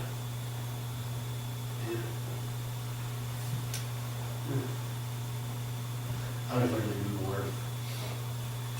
some of that's not easy terrain. I mean, you've got some pretty wide ditches, and so that's, I think, the importance of Dr. Johnson not here tonight, but some of that property, I think, is their family. Well, I would like to find a way ultimately that we have the sidewalk there and that we get across the creek at Lafayette on into town. That's the bad deal right there. They gotta come up and there's that much road and they're crossing on that bridge. Until that bridge is under reconstruction, I think we're kind of stuck with what we've got. One, the highway department will not allow you to attach, we know that. We have to put a footbridge detached. Well, and then you're talking about sport engineer. I mean, we would love to do that. The And mayor's bridge. we happen to have a I've bridge. got this section as phase two of this project. So phase one is, I'm trying to take care of the people from the nursing home down there that are walking. Phase two is continue on this way, so you get the CVs or get City Hall or wherever they need to go, wash their cars or whatever. We would probably have better luck, and this is just my past experience in parks and a few other things, is going under that bridge and winding back up on top on either side. Because we've had success in doing that, just that, with 1, 2, 3 bridges in town. And they, it's been a long time since we did that, but the highway department and certainly the Corps is more apt to allow you to do that because you're not crossing it, you're only putting concrete or asphalt down there. I mean, we can certainly. Which is the other point, to tie this to the city walking trail. Right. That's what I was gonna say. I mean, we can task our brand new parks director because he has nothing to do yet, so with pursuing that, and I think we got a pretty good shot at that. Mayor, some time ago, I talked to the highway department about a cantilever sidewalk Right. on that bridge and several others, and they were open to the idea, but we never went on with the engineering and all that. You know, we have the bridge over by the retirement center that has a cantilever sidewalk already, so it's something similar to that, and they said, no, we don't have any issues with that, you know, it needs to be engineered and all that, and I thought, well, you know, that's just another idea. And you know, and I'm not saying we're in great with the highway department, but I think we've got a pretty good understanding and working relationship with them, so we turn this over to Ms. Tammy, she can probably get us permit at that side. But we'll explore all options for sure. I mean, the whole point is to get them from point A to point B safely. So I know if you want more discussion, is good. I know we have a motion and a second, correct? Call vote. Yeah. Yes. Mr. Brown? Yes. Mr. Powell? Yes. Nathaniel? Yes. And Terry? Yes. That's Terry? Unanimous. Thank you very much, Mr. Wiley. That's something I want to add to Yes, sir. that discussion. Yes, sir. So Mr. Marsh had said that it needs to be about a $500,000 project for money that we currently have in the sidewalk fund. we could, if it was more than that, pull some money out of street sales and use tax, because the last time we passed the sales and use tax, we sent it to the ballot, it said alternative use plan, so we could pull money out of sales and use tax if we needed an additional 50,000 or 100,000, that could happen. It's legal, that could happen. So I don't know what they may come up with. Once we receive approval for the money, then we can start redesigning this whole thing again. We're saying. Well, I hate to spend any money from La Fiesta back towards this direction, because we prided ourselves on this walking trail that was for traffic relief, that we got money out of the street department for, and it does exactly that. Where there's a sidewalk in front of La Fiesta down Denver, it goes right to that walking trail, and you have to just go behind buildings instead of along all the semis and truck traffic. I mean, that's what that thing's put in for. I mean, why would we, I just don't understand why we, I know that's not part of what he was talking about coming this direction, but that's, just, you go get on the walking trail, you gotta walk 30 yards north of Denver and go. And Lord knows I need to walk. But I don't see why we would spend any money on this side. But, I understand most of the folks from that area going up there to McDonald's are crossing over to the jam bar. I'm saying, maybe useless this side. I would, you're talking about putting a bridge and cantilever, all that junk on that bridge in La Vista. You've already got all that down there. Just walk down Denver 50 yards and then get on the trail. I don't know what was. Actually, that is a connection. Yeah, right. That's your connection. Yeah. Well, I think a good study and a good plan of action and going out and like you said, okay, what are we trying to do? Trying to decide. I mean, if like Lynn's house thinks that we're taking away foot traffic from his business right there, then he can put a bridge over to the. Which he, ever since that trail was in, he wants a bridge. He's been asking, begging for a bridge. So. Well, he's looking on, I see his name on here, so maybe we worked on that. Yeah, there you go. Okay, thank you, gentlemen. That, Mr. Powell, is that all you have on that? That was it. I just wanted to make them aware that the last time we passed the sales tax, that street sales and use tax could be used for that purpose. Okay. 6.5, plan. Mayor, Council, Ms. Derry, this is a ordinance repealing and replacing zoning ordinance 1707, security action. Ms. Derry, could you explain better than I can? If you would like me to explain, I will. I think we Try both to tried. explain it in a way that's understood.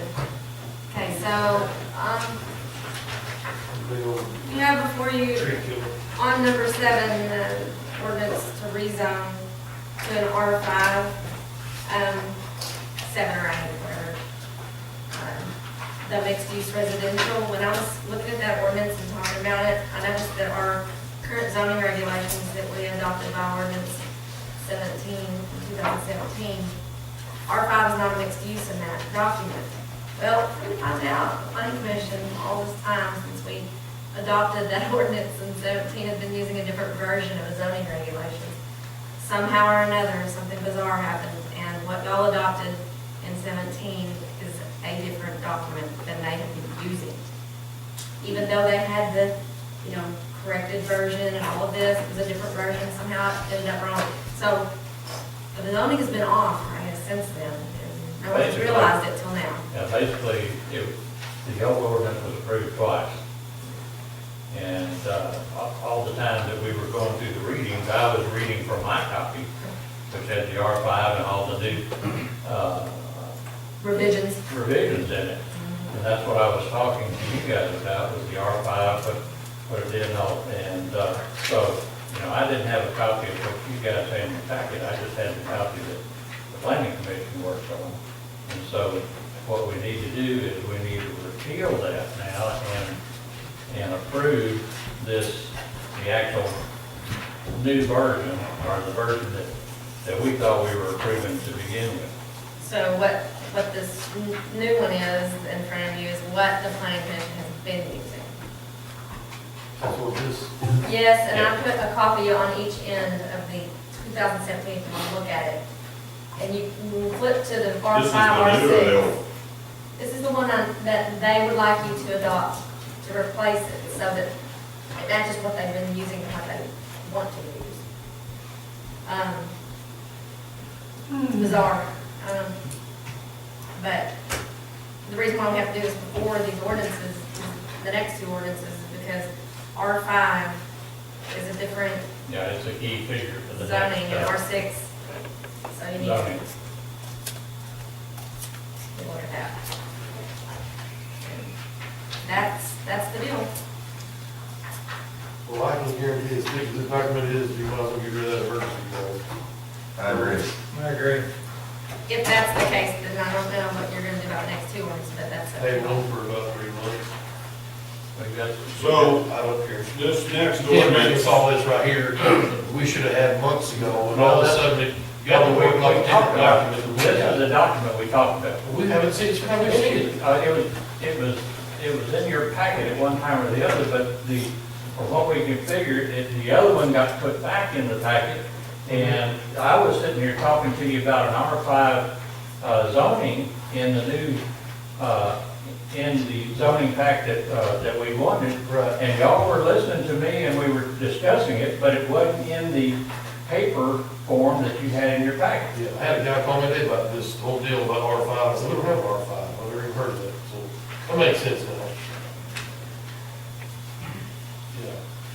R5 and the one that you adopted was a single-family dwelling. R5 now is a mixed use, or this.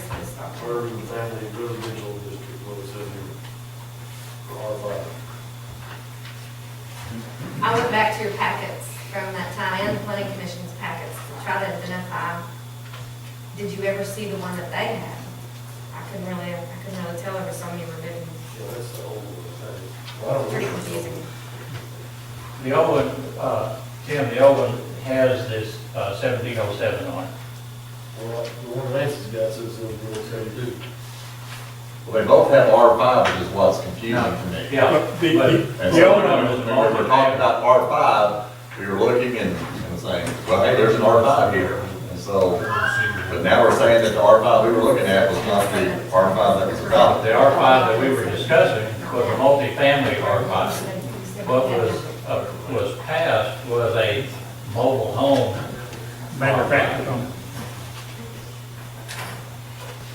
is the intent of R5, Sonny, to do away with R3?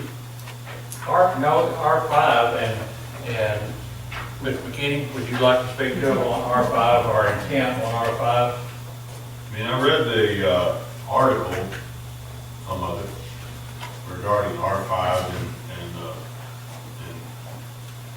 what that is. Mr. McKinney worked real hard on R5, and I think he can explain it to you, and our intent on In my notes, the very first note was to remind you that you had passed the ordinance adopting R5 back in August. I guess I can cross that one. Which R5? The multi-mixed-use residential district. The old R5, I think, was the mobile home and manufactured home. Yeah, single-family Oh, dwelling or manufactured. And what we're looking at with this, and the main change, and this is the main change to the zoning ordinance. We cleaned up some other typos and language and so on, but the main thing is creation of this R5 district. And this is intended to be used as a way of revitalizing our older neighborhoods in town, the pre-1968 housing areas. And as far back as 2009, when Jim Von Beckman came up with our city plan, he identified two areas, what he called the Bulldog Heights, which is the area north of the square, on either side of North Main, and the old west part of town, there along Oak Hack, everything west of Center Street, Highway 1010 spur. The pre-1968, pre-tornado parts of town, if you will, our older housing areas. We have, those are primarily 50-foot lots. Those are platted. We have a lot of aging, substandard housing in those areas. They have been zoned R1 ever since we got zoning in the city, almost 40 years now. And we've have had very well luck at attracting new construction in those neighborhoods. Coming, I expect in my neighborhood, there along Old Hackett, my parents built a new home there in 1997. Up until Mr. Lloyd built his first Primrose Arbor development, that was the only new construction in that part of town in the last 20 years. Coming in. The intent of R5 is following kind of best practices now from the American Planning Association and a number of different communities. It permits both single-family homes, duplexes, and townhouses. So we would still have R2 duplex districts where you have concentration of duplex homes, and you would still have R3, which would be apartments for apartment complexes. And those areas would still be zoned, and we have areas zoned for those in the city now. R5 would be applying to these older parts of town, and Sonny's working now on the map and the master land use plan to show you what exactly what it would be, but primarily pre-1968 housing. And in that, we are trying to tell developers and individual builders that we want them to come in here and build. We're making it easy for them. We reduced the lot size. So instead of 7,500 square foot lot for a single family home, we allow 5,000 square feet. We reduced the offsets on that. We've allowed someone can come in and get a duplex built or a townhouse at this time, and they're not coming from, and this is where it's going to get a little bit complicated. As is now, something we've had any number of, in the 10 years I've been on planning commission, people coming in wanting to build a duplex in these neighborhoods. And we've turned them down in every case because that constituted spot zoning, which is, again, it gets the best practices and opens up the city to legal challenges because we approved one duplex, if we don't approve the next one, what's our basis and standards for doing that. But the R5 district, we're saying that's okay. You don't have to jump through a whole bunch of hoops. You don't have to face us and the planning commission turning down your approval.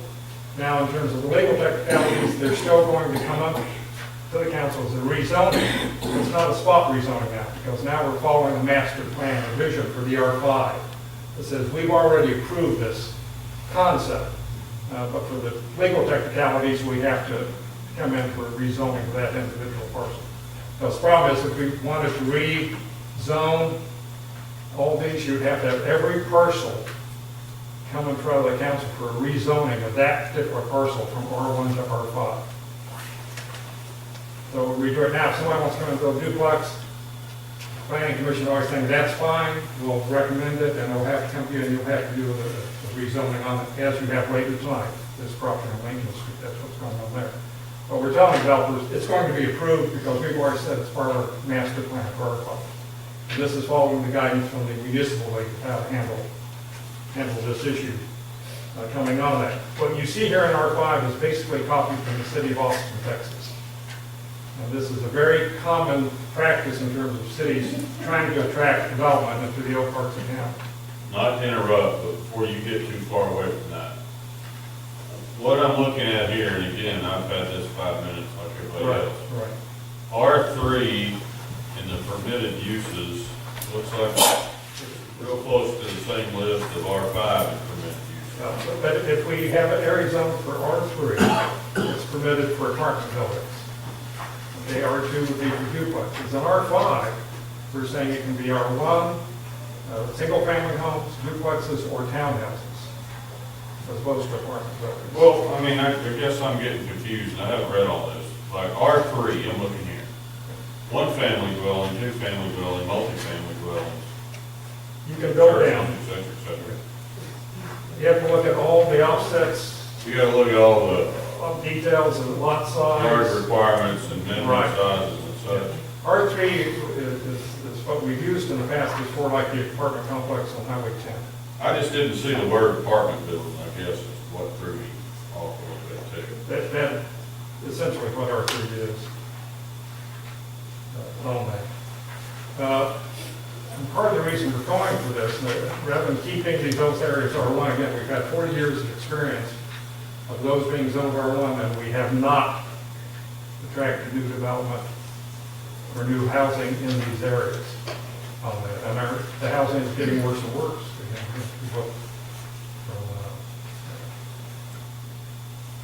North of the square, on the west side of North Main, those homes, the homes are on El Paso, Denver. You look at my neighborhood, everything west of Center Street, and the old part down there. We have a lot of substandard housing. Much of it is rental at this time. We're on track to maybe 12%. When we had someone like Mr. Lloyd come in for the Primrose development, on that, we had 6 lots. We had to, I don't know, we had to do 5 to 6 variances of the Board of Adjustment to allow him to fit those small lot homes in that area. And there was a lot of hoops for a developer to come into. If there are 5 kind of developers, we are open to that kind of development. You don't have to get all these variances. You don't have to work through several months of this plan to come in to do it. We want to tell people it's okay, come in, buy up 2 of these rental properties on 50-foot lots, tear them down, and put up a nice duplex, put up a nice single-family home. 2, and we'll work, we the city are willing to work with you on that. And there's benefits to the city on this, and it is now. We have subdivisions that come in, and we approve those pretty readily, meeting our subdivision plans and so on. And the developer comes in and puts in the streets and the sewer and water and so on. And that's all well and good, but then the city assumes responsibility for this. And we're now, from here on out, responsible for all that maintenance. Yes, we get some tax increases, we get some road tax money, and so on.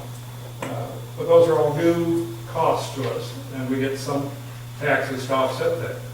If we can get developers to come in and look at the old part of town, where we already have the streets built, where the water lines are already installed, where in many areas we already have the sewer there, we are already paying those costs. All the things the mayor talked about in the state of the city that we're doing so on. We're paying for all those already.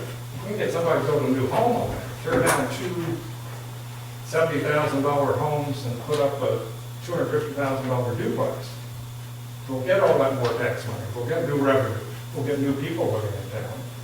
Hopefully new sales tax coming in. And our second infrastructure costs are already there. We're already paying for it. And this is the trouble with the city. It's called infill development. How do we get people to come in and live in the old part of town?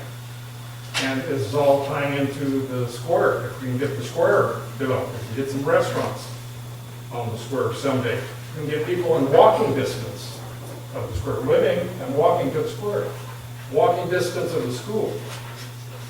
I personally, when we think how many people we have working at the schools, the junior high and the high school now, if we could provide affordable housing for young teachers who could walk to their place of life, think of those benefits coming in. So this all becomes a justification why we want to do R5 on that. It also, it's an urban renewal project. How do we get somebody to tear down these old homes and build new homes in town? And that's what we're striving for. I've talked, there's going to be some mechanical problems as we go forward with a new master land use plan and coming to you each time the developer comes in for a builder. And hopefully we'll get single family home builders coming in here wanting to put a new home in the old part of town. We're making it easy for them to do that. And it's already working. Last month you approved, thinking the zoning ordinance had been passed, 2 duplexes to go on, one on Cedar Street and one on Dogwood Street. That's new construction in that neighborhood. Now, since Mr. Lloyd's on one house in Greenwood, that's the first new construction in 20 years in that neighborhood. One of those is on a lot of a house that burned down. The other is on a lot that's been vacant since the tornado. Where are those zoned? Well, that area we thought was zoned R5, assuming the ordinance had passed. On that, you approved it last month for zoning to R5 with that, and construction has started.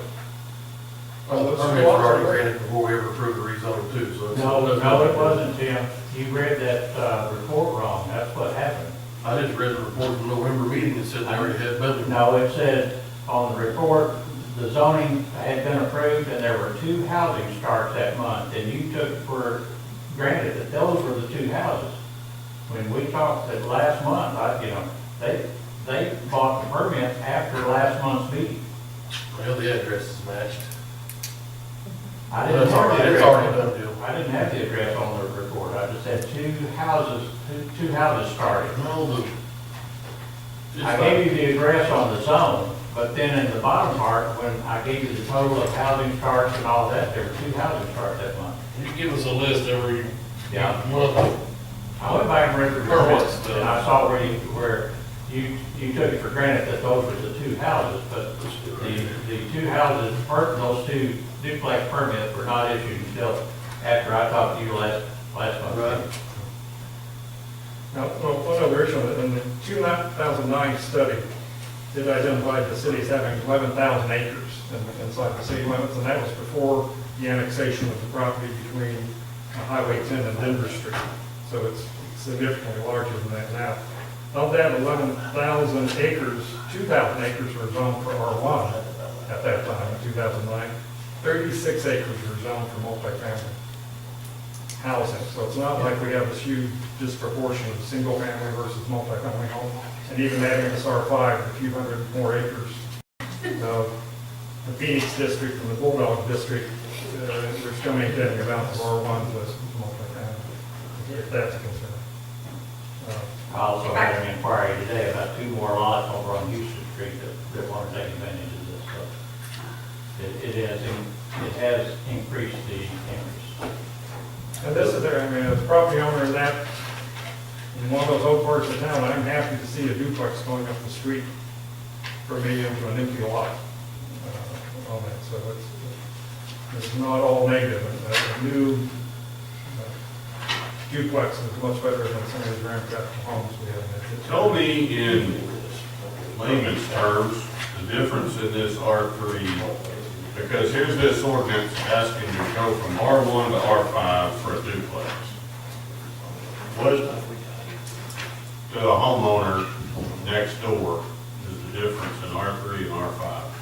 Well, an R3 can be multifamily units, i.e. apartment type homes. If you look at the minimum about 9,000 square feet for the first unit versus the R5 being a 5,000 square foot lot. So R5 is a much smaller lot.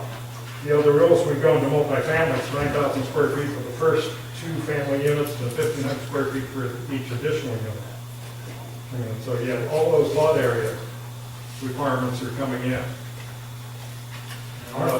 And in the case of, again, for R3s, it's been for apartments, more than two units going in. Well, it's got one family dwellings, two family dwellings, which is, the two family dwelling, is that not a duplex? Yes, and in our zoning districts, you can build down, if you will. If somebody wanted to come into, if we have an area that was zoned R3, and you wanted to build a single family home in it, you would be permitted to do that. But if you're in an R1, a single family home district, you're not permitted to come in and build a duplex or multifamily apartment building in that area. Mr. McKean, so the difference between R5 and R3 is R5 would be everything in R3 plus mobile homes and. No, mobile homes are R4. It said manufactured homes. That's not a mobile home. That's not a mobile home? That is not a mobile home. And you don't want to go there. Well, I guess I know what it is. Mr. Maybe I'm already Henry there. can explain to you the legal ramifications of manufactured versus mobile. Okay. Mobile home comes in on wheels and Okay, stays on wheels. okay, so R5 would be everything in R3 plus manufactured homes. But the whole different set of rules apply to them, yeah. But manufactured homes are allowed anywhere in the city now.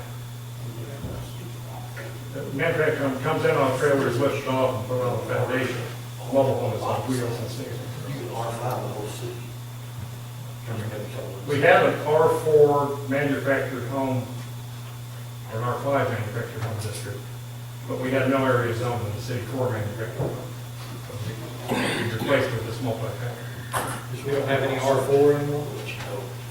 R4 is now mobile home park. Okay. Mobile home district, which we have one area that the old mobile home grandfathered into the system. But I heard you say that you can go down, you can't go up. Can't go up. So if you have an R5, you can become an R4. R5, no, an R5 is basically permits, an R5 is an invitation for a developer to come in and say, here's what I want to do. We're giving the invitation to do it. The distinction is here, most of our apartments are coming in and buying up several acres and putting an apartment building up, again, like Highway 10 is our example. In the areas we're zoning R5, these old parts of town that are 50-foot lots primarily coming in, we aren't likely to have someone coming in and buying up 4 or 5 acres and wanting to put an apartment building with all the parking and everything else in it.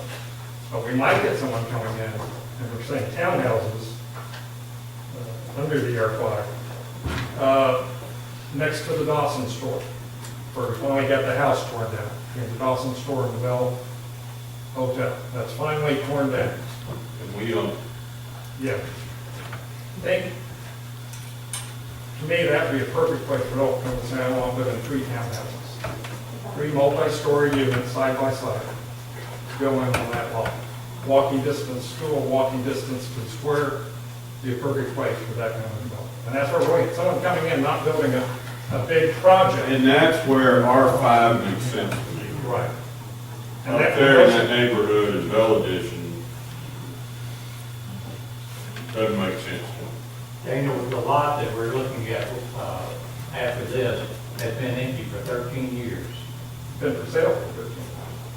Right, but the R5 is in my mind, and I'd read all this, but in my mind, that's closer, like your description right there, that lot near downtown, walking distance to commercial.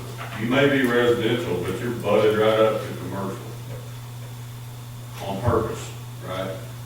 Versus in a neighborhood that we created a duplex. That seems like R3 to me. The issue with that, again, is we've had these other districts, including Bell Edition, R1 for 40 years. Lot sizes. Yeah, there's the lot size issues and all those going in, and trying to spur development in those areas that hasn't worked. Coming in, and you're talking about transitional zones, what you're thinking there, and this can be used for that, R5 can be used for that. But we're trying to get you to go in to these older neighborhoods and replace the substandard housing that's there. How do we incentivize a builder to do that? If we hold him to the R1 standards on that, it's not going to be worth his time and effort, and it's not going to have innovation. Again, best practices now, when you look at the planning standards association, this idea of a mixed neighborhood. You have single-family homes, multi-family homes. You don't have dense concentration. We're talking about 6 duplexes being built side by side.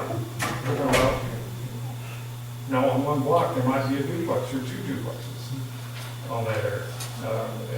So you have a mix of owner-occupied rental properties and so on. Again, in most of these areas, they're primarily rental anyway. They're big rental areas. How do we get people to come and build new housing in these areas? Nice out there. To our current standards, as opposed to the standards of 100 years ago when we had no standards on that. And that's the purpose of the R5. Now, again, we're coming back, something we'll be coming into. We have the Plan Commission looked at our master land use plan that identifies what the zones are. Something will be coming into next month. Probably, like I said, our comprehensive plan that was already passed and approved by the council says this is what we need to do. So it's like that we have approved that comprehensive plan for future growth that says these 2 areas need to be a mixed-use area, and this zoning ordinance gives us the R5, which allows us to do that with the smaller lots and areas that have got these parcels that have been empty for years, and people want to come in and build nice duplexes. For me, it makes sense. And like I said, it's already been approved years ago. This is what we need to do with those 2 areas. And like McKinney said, they call it the Phoenix area, the new town, or whatever. But it's to fill in these areas and allow some of these lots that have remained empty for years, waiting for a long time, to be filled in with nice duplexes. We've got them all over town already. we had to go in there and make variances and do different things to get them. There's one right up here on the corner of Denver and Bell Street. We've got apartments behind the school. We've got duplexes on Gary Street. We've got apartment duplexes on Houston Street. So we've got them all over here. But it was, you had to do so much work on the rezoning and variances that it was tremendously hard to get these units in there. With this R5, like the two over in Smith McKinney's area, you know, it was fit. And that's what the R5 and our comprehensive plan tells us to do. And I think that our current ordinance, does it have R5 in it down there, that 1707 plans? Yes, it does. See, it's different than what he's talking about. That's the very problem that We eliminated one, we had, I'm bringing you here. and I'm pulling off my memory here, R4 was manufactured and R5 was mobile home. We did away with the manufacturer distinction and replaced it. But the problem is if they don't. R5 manufacturer, we've done away with that. So there's currently an R5. We're The using problem the is same, it's we're different using than the the same one. number. So that- Right, but there's a different definition. Again, part of this is sending the message to developers to come in and saying, we welcome you to come in with your innovative plans, like Mr. Lloyd in the Primrose Arbor development. I don't know if you've looked at his plans or been through his homes up there. That is what we want to bring in. I mean, that's best case to get developers to come in and do that. But it took us 3 months, we had 3 meetings with the planning commission to work out all the variances he needed on offsets and building the houses on tiny lots and so on for that. The R5 tells developers, we've already got these rules in place, you just have to follow them. You don't have to come in and let the planning commission and the city council get involved in designing where you're going to put your bathrooms in the house. You know, This is kind of where we're this working. is a floor plan of the unit that is proposed on a lot that has been empty for, I said, over 13 years. All of a sudden, we've got a nice duplex there that can fit on the lot under R5 and start filling in some of these. But when you say R5, that's Yeah, the thing, R5. is it's different than what they've adopted. This R5. Yeah, the new R5. There we go. That needs to be clear. The new And so this is what it's allowing us to do, and it's allowing builders to come in and do that, and it's making the town look better. Is it because of sewer addition there, or is it because of, you know, the R5? Well, it's because the sewer was already there, water's already there. This is an odd shaped size lot. It would not have permitted an R1 without variances. Or a 75-foot garage.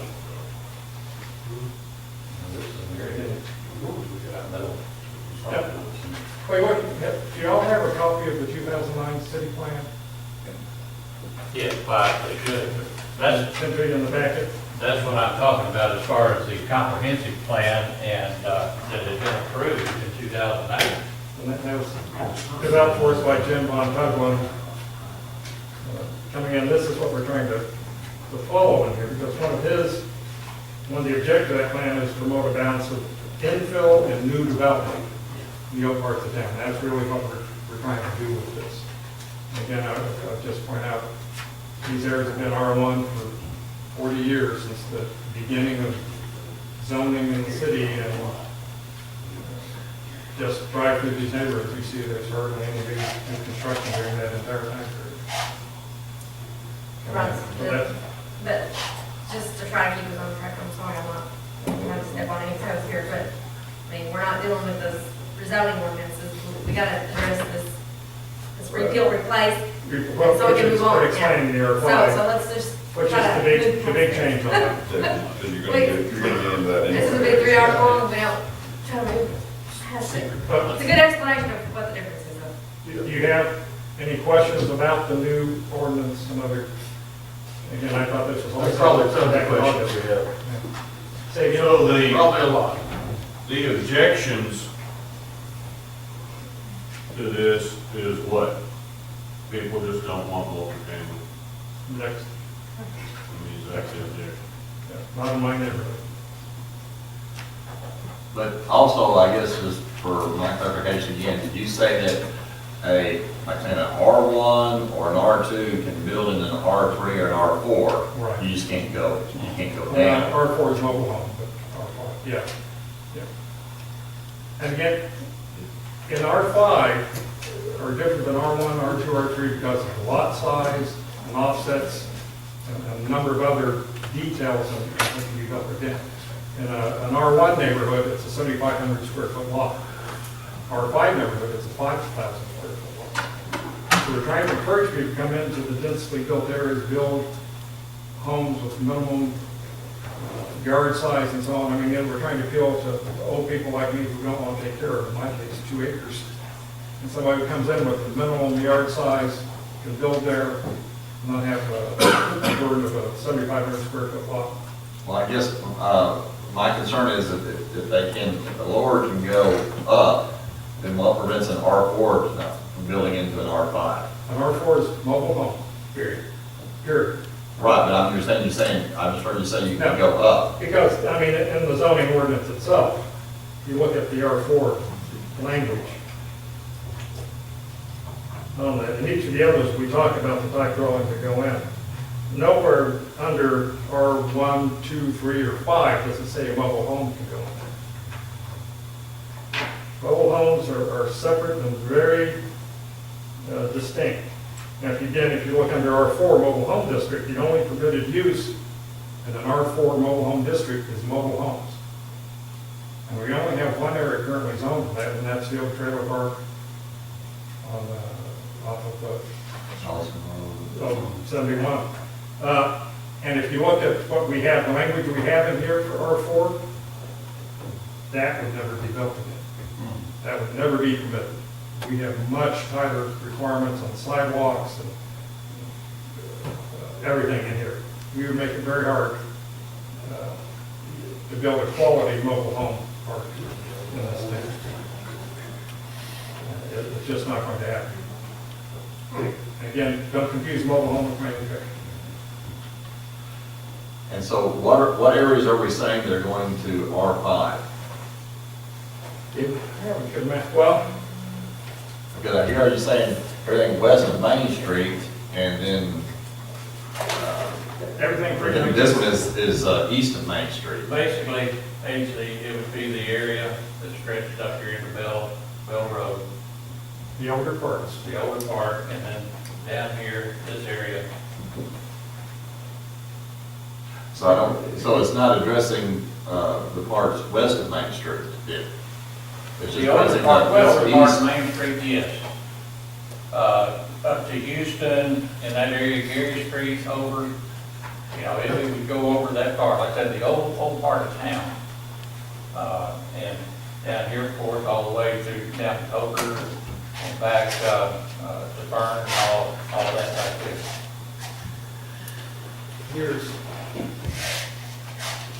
This is from the master plan, the Bulldog Heights. Here's the square, here's the school district here, they call it Bulldog Heights, the area around the school. Both sides of North Main Street for that, and then the Phoenix neighborhood, which is along North Haggard Road.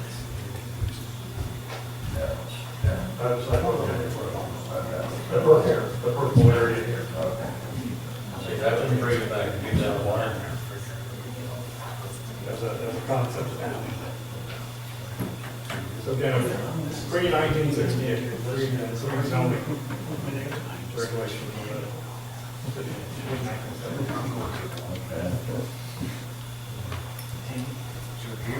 So basically, if you drive through town and you see houses on 50-foot lots, it's basically that neighborhood. Now, Sonny has the big map coming in for the critical land use plan.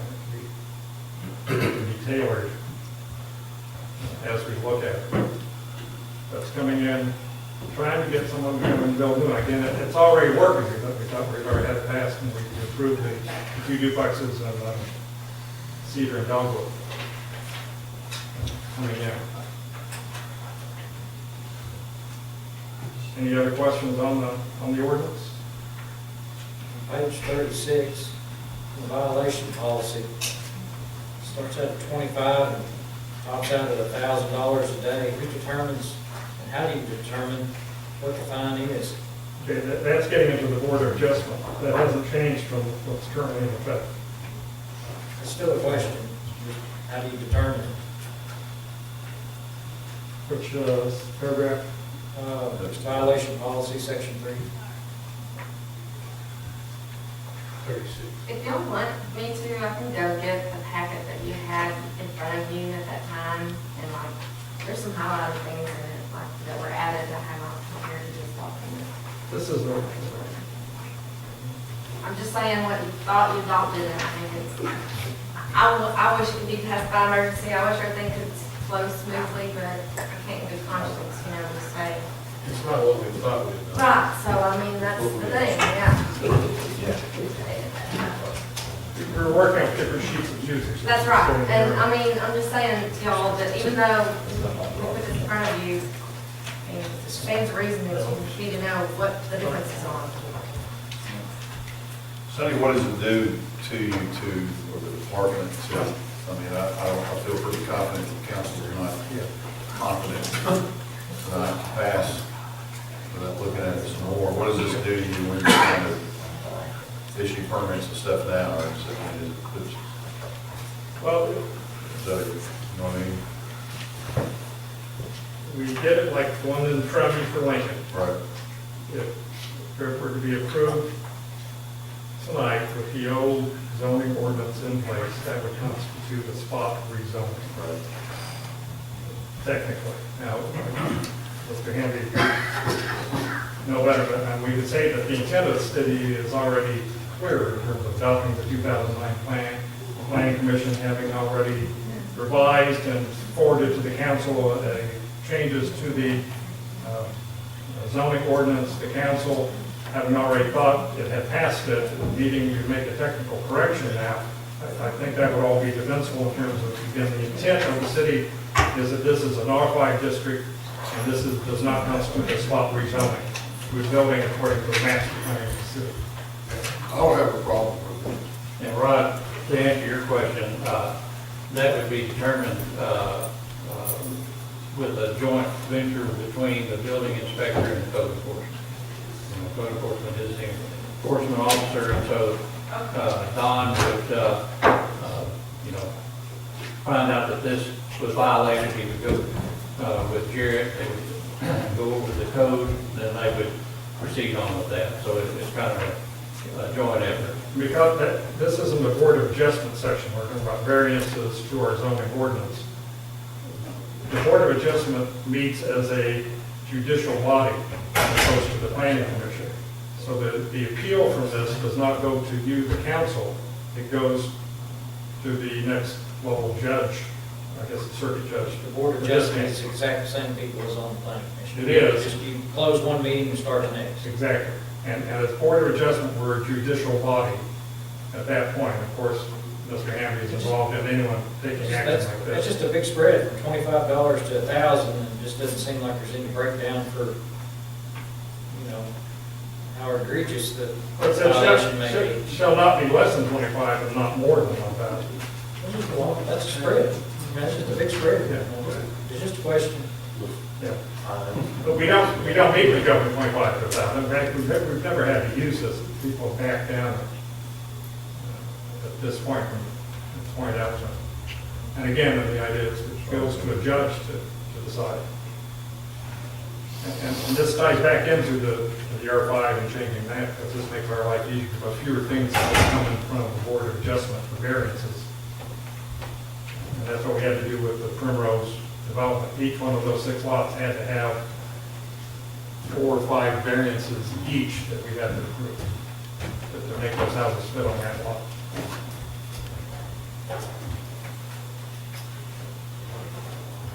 Personally, I mean, I don't really have a problem with this ordinance in passing,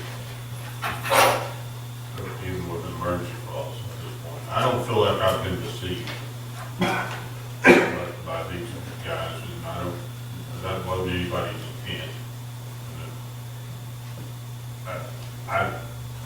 I don't fully understand all the details of this, but the concept of what you're talking about, I agree with. a problem with that. It makes all the sense in the world to me. We, the planning commission spent almost a year. Yeah, I mean, I know that there's been a lot of thought put into it, and a lot of planning has been put into it, and I don't personally have a problem with it. I mean, And very original, very little original thinking. I copied everything that I could from bigger cities who have, don't reinvent the wheel. have lawyer staffs of 200 people probably. Well, that gets happening a lot around here, probably for bigger cities.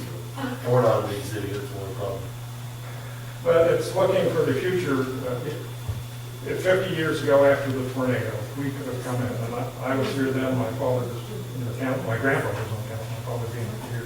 If we had had a zoning ordinance in place when we started rebuilding of the city, many of the problems you're dealing with now, sidewalks, streets, the paths, and, we could have avoided all those, like planning 50 years in the future, and that's what we're looking at. We're not planning here for a city of 9,000 people. We're trying to write this planning for a city of 20,000. So. Yeah, plan on more water somewhere?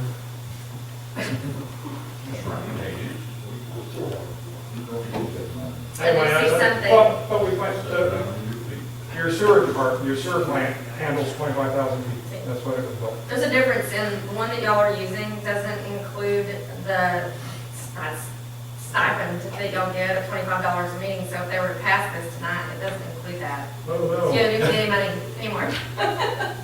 So I'm just saying, that's why I went and got the one from their packet back when they passed it, to see what, because some of this is highlighted like this, Robert. I don't remember taking And that. so there are some of those all through this document that they thought they were passing, that may not be a part of this here tonight. I need to go through and check all that out and put some more time into it, but I only discovered this Wednesday, so. I mean, that's. Well, I'm just being totally transparent with everything. The planning commission is the only commission that gets a stipend, and I didn't agree with that when Mr. McDaniel passed that 10 years ago. I did? Yeah, he did. I didn't agree with it. Maybe I thought I was gonna get $25. Mine is donated to the library. So. Well, most of them are, that's what I did. So. I mean, if you want to pass it and say, go through and include whatever, highlighted items from before. The critical issue tonight Is the zoning. is the next one that's coming out. If Mr. Hamby says we can go proceed with y'all rezoning that to R5 based on the intent of what we're going to do, that's a legal question for Mr. Hamby. I don't want to get involved in that. Give you another month to work on it. I mean, that's just me speaking. I'm not speaking for Senator Technical. Well, I just think that, when we talked about this and stuff, I mean, if it was, to me, if it was something other than R5, I could see that. But I mean, when you say R5 was in this one and R5 was in this one, and we were all talking R5, but apparently we were talking different R5s. I think that was. When I was standing up in front of you each time and I was talking about R5, I was saying R5 multifamily, and here's what it allows us to do, and not knowing that y'all didn't have the same copy that I did. So in your verbal description. My verbal description is what you're looking at now, not that they didn't necessarily, they didn't have it. Because that's what it boils down to. Right? And the planning commission since August has been thought our version was passed. And that's what we did. The version that you have before you to pass, consider to pass tonight is the version that the planning commission has been using all the time since the repeal last time.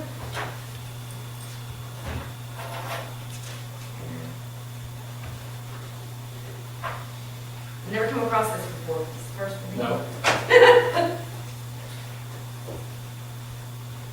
Very unique. If we pass this though tonight, it corrects. Yes. So that you can consider the next one. Except Robert doesn't get $25. That's right. Unless you do your motion and start the motion. I mean, we don't know what else is missing.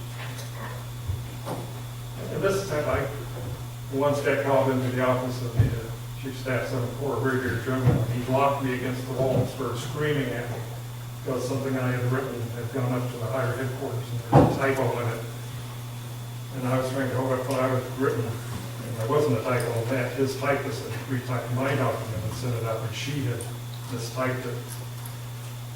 Coming in. I didn't mistype this That's- thing. No. But this happens in life, so he kicked me out of his office, called the secretary in, and started screaming at her using the exact same words he'd used on me 5 minutes before. Just change the name. Coming in, so it happens sometimes. This much paper being moved around. Well, revisions, there's a lot of revisions. Thank you. Well, I think that, you know, to me, that's, I agree with, you know, what Robert and some of what you're trying to say is that, you know, it helps to rejuvenate, you know, older neighborhoods, you know, by doing this and things, and that, you know, you are increasing property values, you know, there. But I guess, you know, has there been any arguments, you know, to the contrary of, you know, going from R1 to R5? Sure, I mean, anytime that you try, that somebody presents a duplex in a subdivision or in an area, there's people that say, I don't want a duplex there.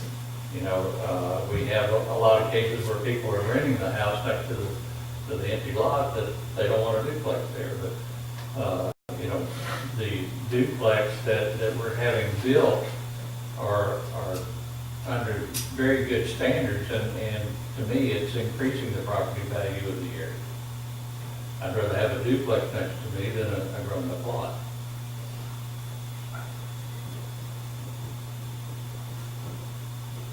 I guess, you know, the other thing is, you know, are we going to, you know, once we have these rules into place, are we going to, you know, how do we ensure that we're going to enforce the regulations, you know, within that zoning? Because when they come to the planning commission, they go over each one of the proposals, and then they approve it, and then it comes to you. So therefore, you've got two sets of eyes, or two bodies that's looking at this zoning request. And at that point, when it comes to you, you can ask the questions that you want to make sure that it does fit the R5 zoning.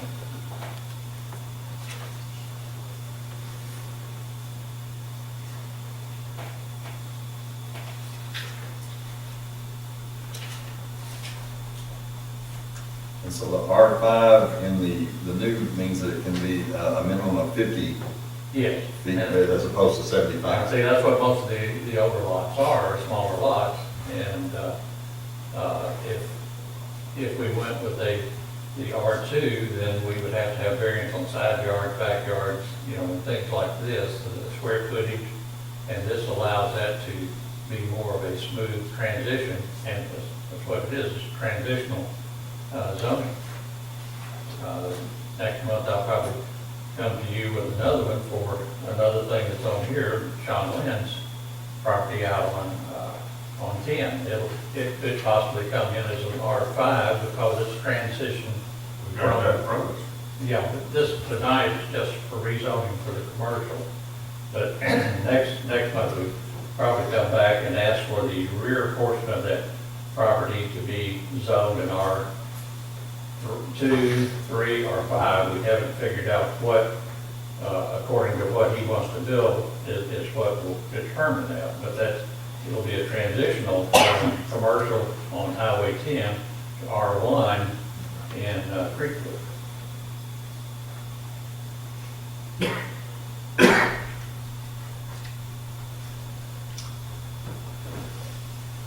So we're just needing to get this ordinance repealed or replaced, And going about our business. and just worry about the lawsuits and crap later. Yeah. So I'll make a motion, we pass this ordinance by title only. First reading. Yeah, first reading. Second. Have a motion and second. Mr. Brown? Yes. Mr. Powell? Yes. Bring it on. Mr. McDaniel? Yes. Cemetery? Yes. Lester?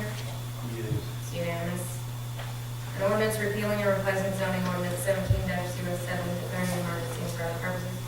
Make a motion, we suspend the rules, waive second, third reading. Second. Motion and second. Mr. Brown? No. Powell?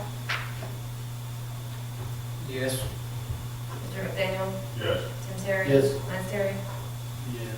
passes by majority. Make a motion to adopt ordinance. Sorry.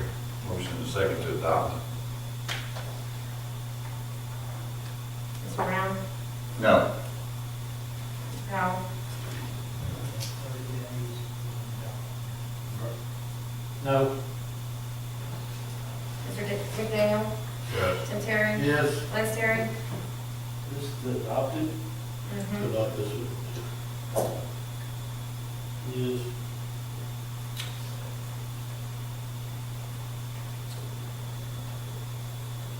Currently in motion. Done. Mhm.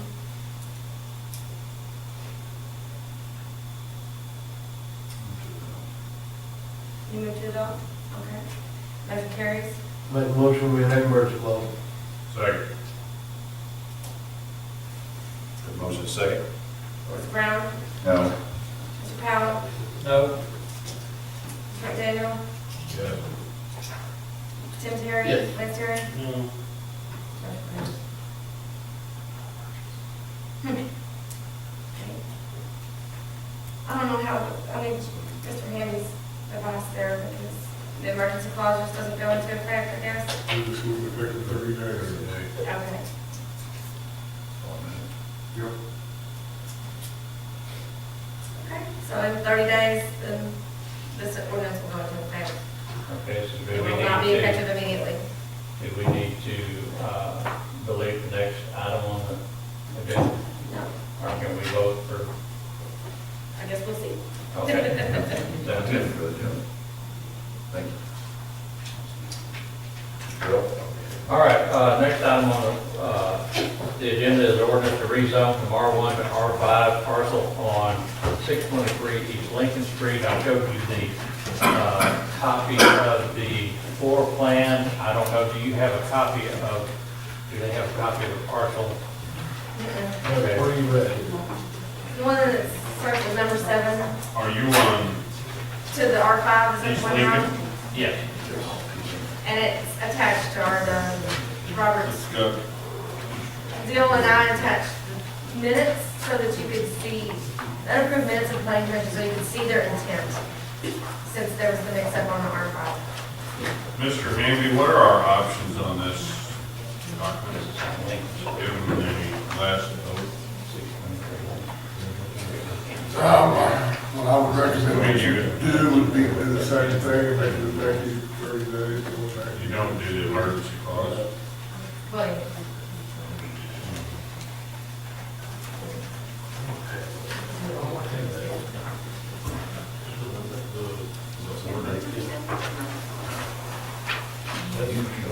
Council, Mr.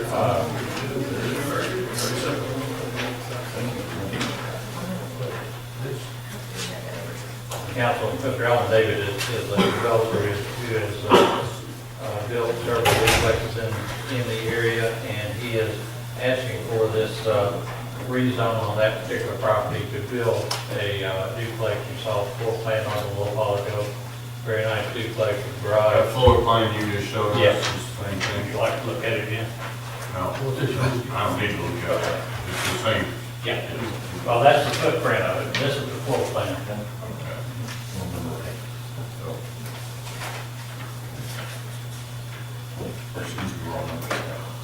This is like a right here. Yeah. The two garages and the two-bedroom duplex. You know me, right? Here. That's north.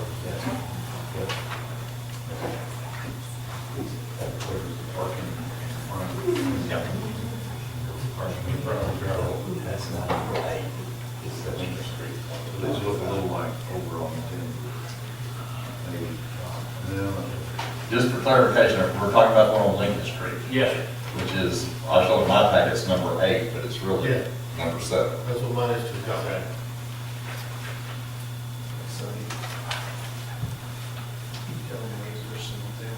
I'm trying to get the hang of numbering them, and then the mayor comes along in addition to the. I appreciate it, it really helps. I appreciate you trying I to, try to confuse her as much as possible. but it works. Well, at least we can still should refer to number 8 in my packet or whatever, so I Yeah. thank you for that. Alan just wanted me to remind you that the duplexes over there on Cedar Creek are some of his duplexes, very nice brick homes, there by Hall Homes, and, you know, that spruced up that area quite a bit. By the EMS. Yeah, if you Behind turn Rich by, Bean. yeah, if you turn by EMS and go up there to the alternates, but, This is that empty lot on Lincoln, yeah. the south. It's like the second lot over Yeah. from. I think it's owned by the Cave family, is that right? Owned by the Cave family, and like I said, it's been for sale for some time. 13 years. I mean, 13 years. 13.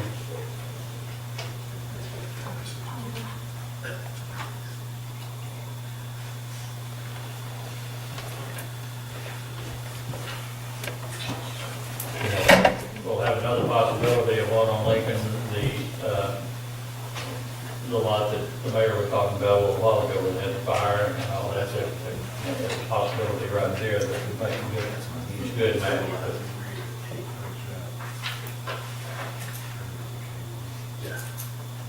We were trying to figure out why Mr. Gish didn't verbalize his vote, we got it now. We figured it out now. Do what? We were trying to figure out why Mr. Gish didn't verbalize his vote, I kinda like that tactic. But Well- we know now why. I can explain that. His vote was not actually called. The chairman did not call for his vote. He never verbalized it. No, he abstained because. No, I know, but he never said it. When they Yeah. took Because the he was vote. unrelated to them and he Oh, did yeah. not want But- to. That's no problem. Right, but when they took the vote, he never said that. He didn't Nothing- say I He abstained. just skipped, in other words, and so when you're officially recording the record of it, that's why I pointed that out. He didn't verbalize it, it wasn't called for. But he wasn't staying anyway.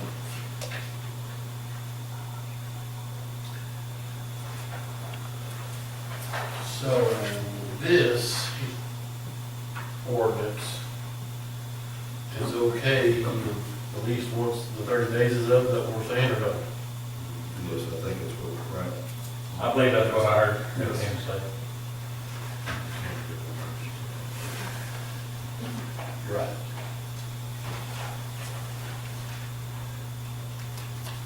So we could come back next meeting and do the emergency clause and waive the third reading, I guess? On this ordinance? On the rezone? Will that be affected by the changes in the first one? Pardon? That will be affected by the changes in the first one? That's got R5 involved in it. Yeah, you wouldn't want to enact emergency clause in it. Not tonight. Right. I mean, you could adopt this tonight. You can adopt it tonight, and it goes into effect in 30 days. But you don't At have the to same do time it. as the judge. Just like that. But I don't understand, if it is in compliance in 30 days, why do we have to adopt anything? You're rezoning, right? Yeah, you're going from R1 to R5. But I guess, I thought they were saying that the Phoenix area and all that area is already going from R1 to R5. Yeah. Did I not understand But that? we will bring them to you. If somebody comes in and say, we want to put a duplex in an R5 zoning, then we will, the planning commission will approve it to come to you for your approval. Don't find a word on the reason. It's going to be a two-step process because in a normal rezoning, it's just like it is now. We come in with parcel land, and you vote on pass an ordinance to rezone that parcel land from X to Y. Coming in. With our R5 zoning and changing a huge area, a large area like that, to change all that to R5 now, we would have to bring each parcel into you. We'd have to have it posted, we'd have to have hearings, and then it would come into you and you would vote. So maybe in the areas that we're calling R5 now, maybe there are 400 parcels of land. You'd have 400 ordinances to move each and one of those from R1 to R5. What the municipal league has advised us to do is that we have in our master land plan and all our ordinances, you have that area shown as R5. But for the legal technicality, it's still has to be rezoned each. If anybody wants to change it from a single-family 7,500 square foot lot into one of these things under R5, it's going to have to be individually. That particular parcel will have to come through the rezoning process. It's complex, back to the way of doing it, but other than doing every single parcel from R1 to R5, that's where we'll be doing it in the future. The good part of that is it does give you a chance to look at each one of those actions again. And I know you're kind of talking in an area there, and you showed me that, and I appreciate that, Robert.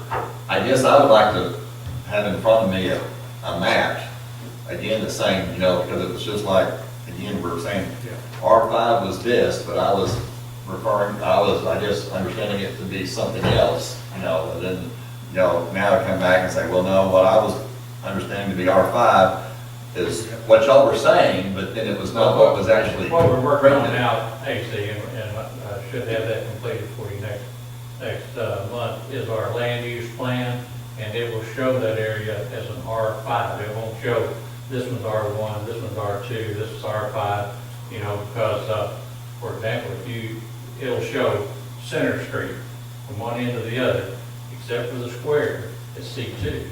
Now, we know some of the places down there,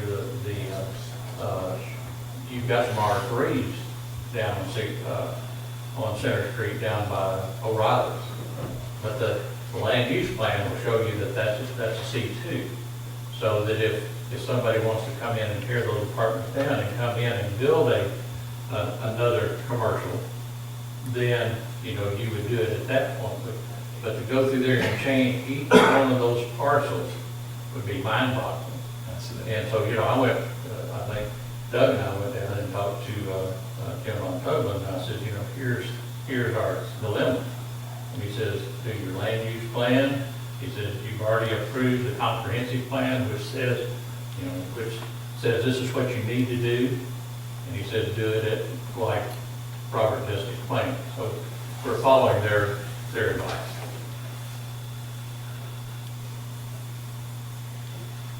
Well, again, I guess I'd like to see the drawing of the land use plan, so I'm in full comprehension of what it is instead of just. We will get that to you because, we've got the commercial strip that we've got to deal with. We've got C1, which is the town square area. Everything's C2, C2 down Coker Street, and then we've got the R5 areas, got the R1 areas, and got some R2s out there behind the clinic addition and things like that. So, we're having to do an area instead of parcels, I guess is what I'm trying to do as far as doing a color code. So I'm going to have to do an area. And so that's what's taking some time.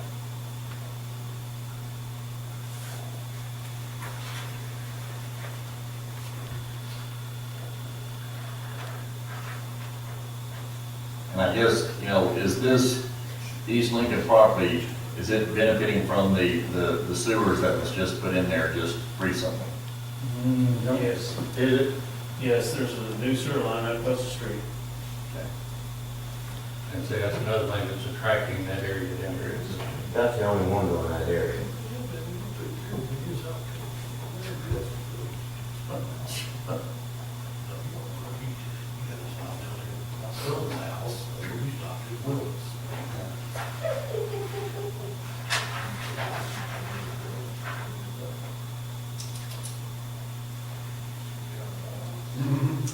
Any other questions or thoughts from Mr.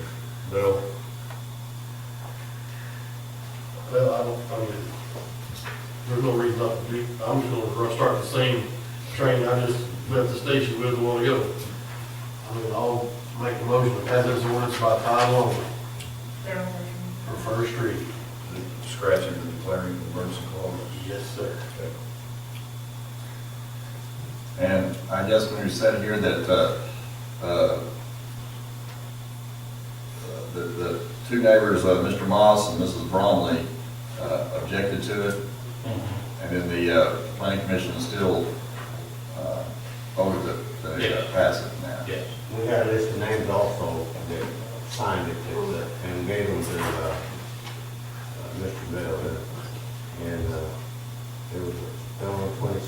the sign that they didn't want it there. You know, we're required to do a 300-foot radius around the property that's involved, and I think probably 2 to 3 people responded to it. Some of the names that we got on the list from the Bromley were not, they were property owners, but they didn't live there.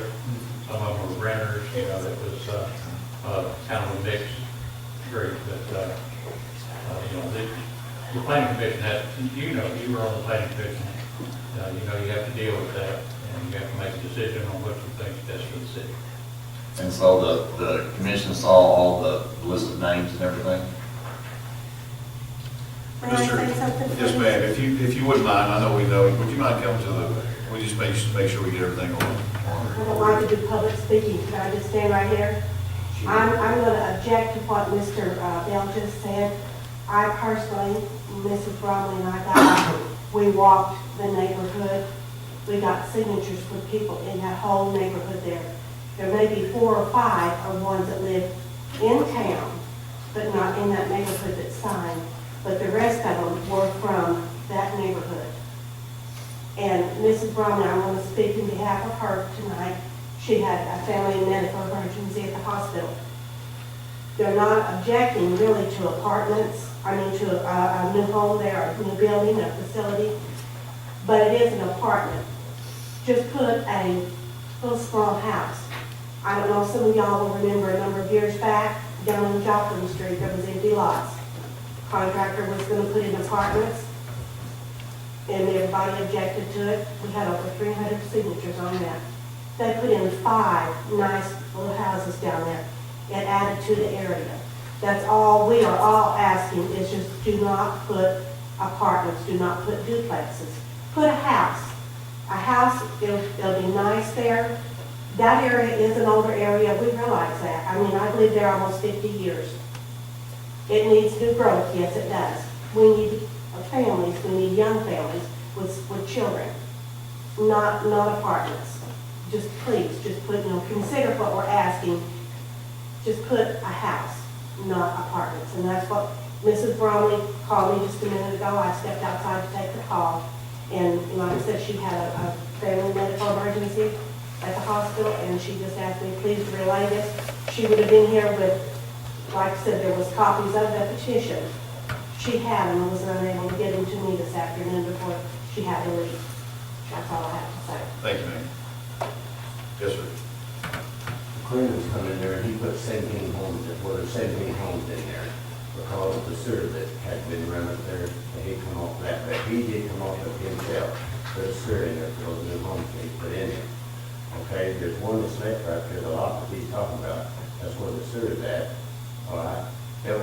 Nobody has bought that. I don't know why. I'm just in there for a number of years, like you said.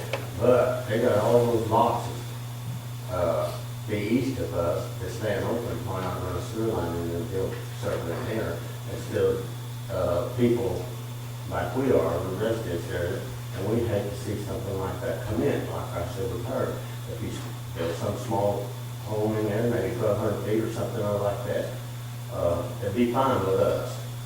But a duplex or apartments or something that downgrades our buildings that we live in.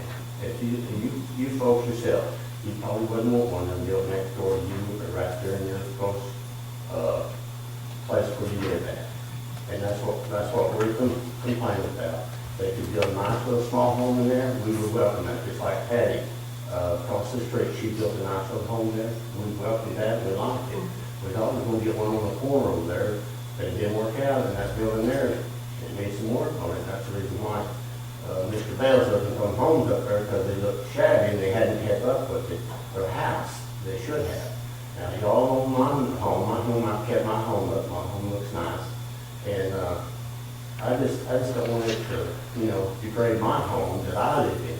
So something like that, it comes in. Now, I remember when they built over there in Indian Hills, they built all them homes in there. And they all thought it was nice and everything at the time they was, but look what's happening now. So that's what I'm saying is in years that it's going to, renters will not take care of the home like somebody else. Thank you, Mr. Moss. Thank you.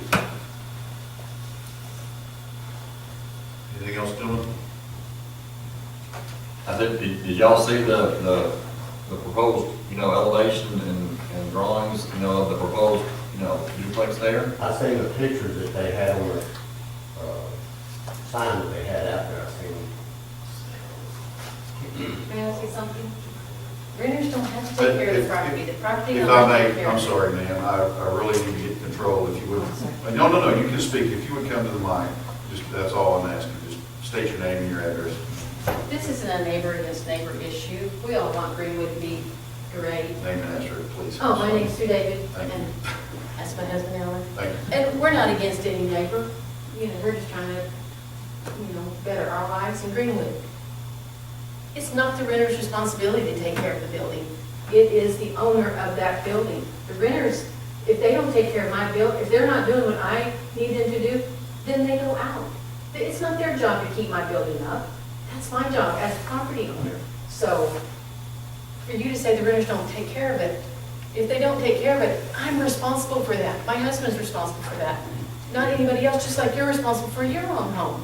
Everybody's responsible for their own home. It doesn't bring your property value down when you have a nice duplex. It's the same people that you have in a home that you're renting out. It's the same exact people. Just because it's a duplex doesn't make it bad. It's the same people, if you build a little home and you rent it out, it's the same people applying to live there. There's no stigma to having a duplex. It's a building. We have people that come into our community, need a place to live. Maybe it is for a time period because they're establishing, these young families are establishing their homes, they're establishing their families. They don't have money to buy a home. This is their way to get to do that. Maybe we've got some older people that don't want to take care of yards. I'm old too, but, but we, so we take care of that. So some people don't want the ownership, the responsibility of home ownership. There's a place for everything in that community, everything from the huge homes, the little homes, the duplexes. And as a community, we work together to provide what everybody needs in our community. We don't want to fuss as neighbors. There's no reason to fuss. It just isn't, because we all want the same thing. We want Greenwood to be a place that we're proud to live in.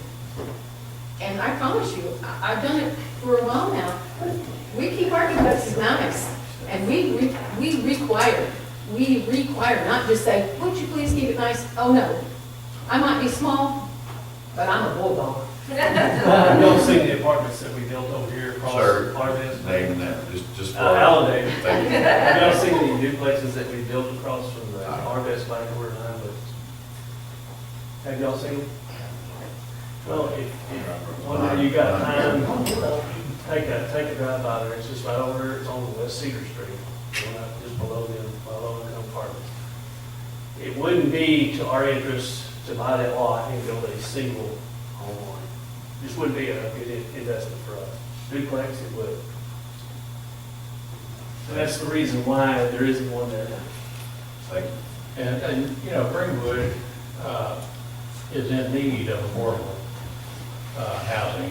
You look on Facebook every day and somebody's looking for some place to rent. I remember we had an open hearing one time, and AC's daughter was here, and she said that's one of the things, besides Chili's, she said one of the things we need in Greenwood is affordable housing for these kids that go to college and they want to come home and there's no place for them to go. They can't afford a house.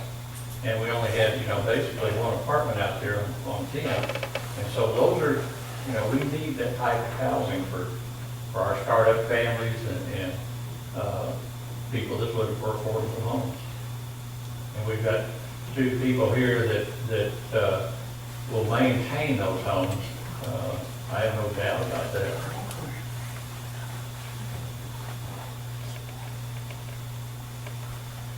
Sonny, all of that makes me wonder, and I just probably chasing a rabbit again, but, do we have anything in our regulations about rental property and maintaining that property? We have minimum standards that make sure that if somebody that owns rental property, if they let it go down, they are held responsible. They can be fined down to the point of in the past, before this ordinance was passed, somebody living in a rent home could have bad furnace, getting headaches, leaky plumbing. And basically, the only thing that you could tell those people is, if you don't like it, you're gonna have to move. But with the minimum standards, it can be enforced. You can't allow unsafe and unsightly structures. We had that discussion this past year about that. Protect the renter. What would happen, for example, if you had a rental, or even a privately owned home, if you had a structure that was leaking sewage in the backyard, well, first of all, which side of that line is it on? Is it on the city, is it on the property owner? Well, somebody from Greg's group would go with Jared, and they could go out there and inspect it. And if it was on the city side, then the city would go out there and fix it. If it was on the other side, then Jared would talk to the property owner and say, you need to fix this is a health hazard. And if they don't fix it, then he can go through the legal process of getting it fixed. So that's what the minimum standard ordinance does, is it gives teeth to both renters and if you're living next door to somebody that's not keeping their property up. We don't have a way of enforcing though, property's been rented 15, 20 times, and things aren't what they should be inside. We don't have a way of checking that. We do if the renter has a complaint.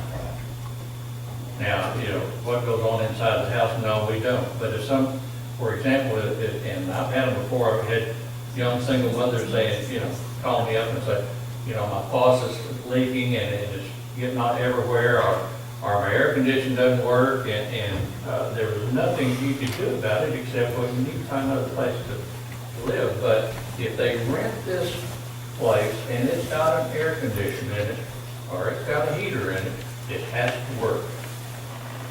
If they complain, then we have the ordinance that can call up the person that owns the property and say, you've got to fix this. It's an unhealthy environment. Rob, what you're talking about, I think, is an approval of occupancy ordinance, in which some cities have, where the city inspects each property when it is vacant and before it can be rented out again. The city inspector. We don't have that. We don't have that. So we have no way of looking in the attic and seeing that the rats have totally eaten off all the sheeting off the wire. We have no way of looking in the attic and seeing that the dryer vent has been disconnected and is blowing in the attic. We have no way of seeing these things that I see every day. So, And I looked into those ordinances, and in most cases, they have gone, to court, and the city has lost. Well, but I like what Robert said there, and I hear what Rod is saying. I think that they're, I'd rather kind of have that kind of ordinance in effect, if they do take us to, to court and stuff like that. What we do with the minimum standard ordinance, if it's like that, if we're complaint, then we have the ability to go in and inspect the house. But somebody with a rat in their attic is no different than a rat in my attic. I mean, the city doesn't have the authority to come into my house and go up into my attic, but, because it's rented, do you have that?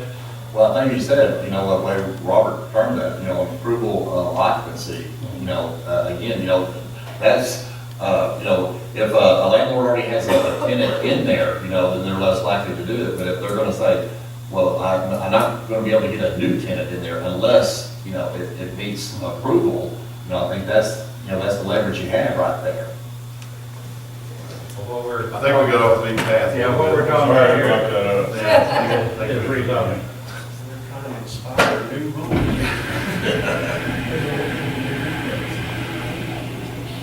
Okay, so the matter at hand. Well, there was a motion on the floor. There was a motion. Second. Yeah. I don't know if it's first reading or title only, so carries. Well, I think, again, to me, it seems like there still is a confusion. I know it's, I've seen your buildings over there, across from Harvest, and they are, something that I think, neighbors are proud of to see, built. But to me, since there's still some confusion with and it's not y'all's fault, it's really back to us, but with this R5, all of a sudden, that I have to kind of say that I'm going to have to, pass. Well, Vote no. well, we don't have a second yet. I don't have a second. If there is no second, then No second. we have a second. We have a motion and a second. AC Brown? No. Mr. Powell? Yes. Rick Daniel?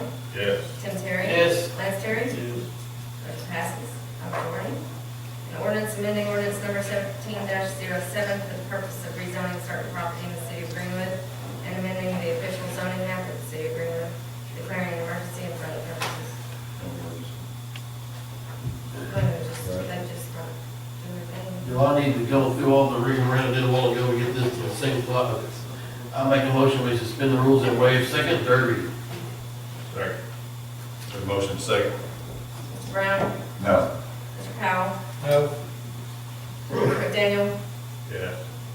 Tim Terry? Yes. Lance Terry? Yes. Yes. Mayor? Carries, the vote carries by mayor's vote. I'll make a motion, we adopt this ordinance. Second. Motion and second to adopt. Mr. Brown? No. Mr. Powell? No. Mr. McDaniel? Yes. Tim Terry? Yes. Lance Terry? Yes. Yes. Mayor? Votes passed. No, I don't need to make this motion, do it? The first one. I'll never make a motion to enact, watch it fail, I'm tired of this guy. What do you do with since it's title, do you need to? Well, my motion, I think I should, my motion should have stricken that from the title. Mike, is that how you do it, Mike? Now, what I would do is just redo this, take out the emergency clause. Okay. So, Should I have stated in my motion though that I wanted to take that out of the title? You can, but you don't have to. But if you don't have the emergency clause, it's coming Well, I out. can go ahead and make a motion to enact it, y'all can fail it over here. Okay. I'll make a motion to enact first. Yes. Nobody started it, right? Okay, yeah. motion Fails. failed, was like a second. That'll make it cleaner, that'll make it cleaner. Ronan? So where do we stand on it? It'll be effective in 30 days. 30 days. 30 days. Like the other. Thank you, Mr. Brother. All right. 30 days when they're in. Yeah. Thank you. Thank you, guys. Next item on the agenda is, I believe, number 8. Right? Sean? Well, it's number 7 on my thing, but it is. Oh, okay, sorry. Sean and Brother. Gentlemen, the next item on the agenda is a ordinance to rezone from R1 to C2 for the Sean Lamb property. This is the property that borders Ware Road, Forest Parkway. It's this parcel right here. It was one of the parcels that had never been changed from R1 to C2. It's obviously a commercial corridor, and so we're going Wait, to... what? Where's the parcel? That whole big section? It's, except for this is the model home. Right. It was for Greenwood, but it's this portion right here.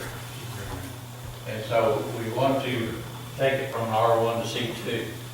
Now, there's a caveat to that. Next month, we'll come back and we're going to be looking at rezoning this to an R2, R3, R5, as soon as I see what the intent is. I know they're going to want to put duplexes in there, but how many, what size and all that.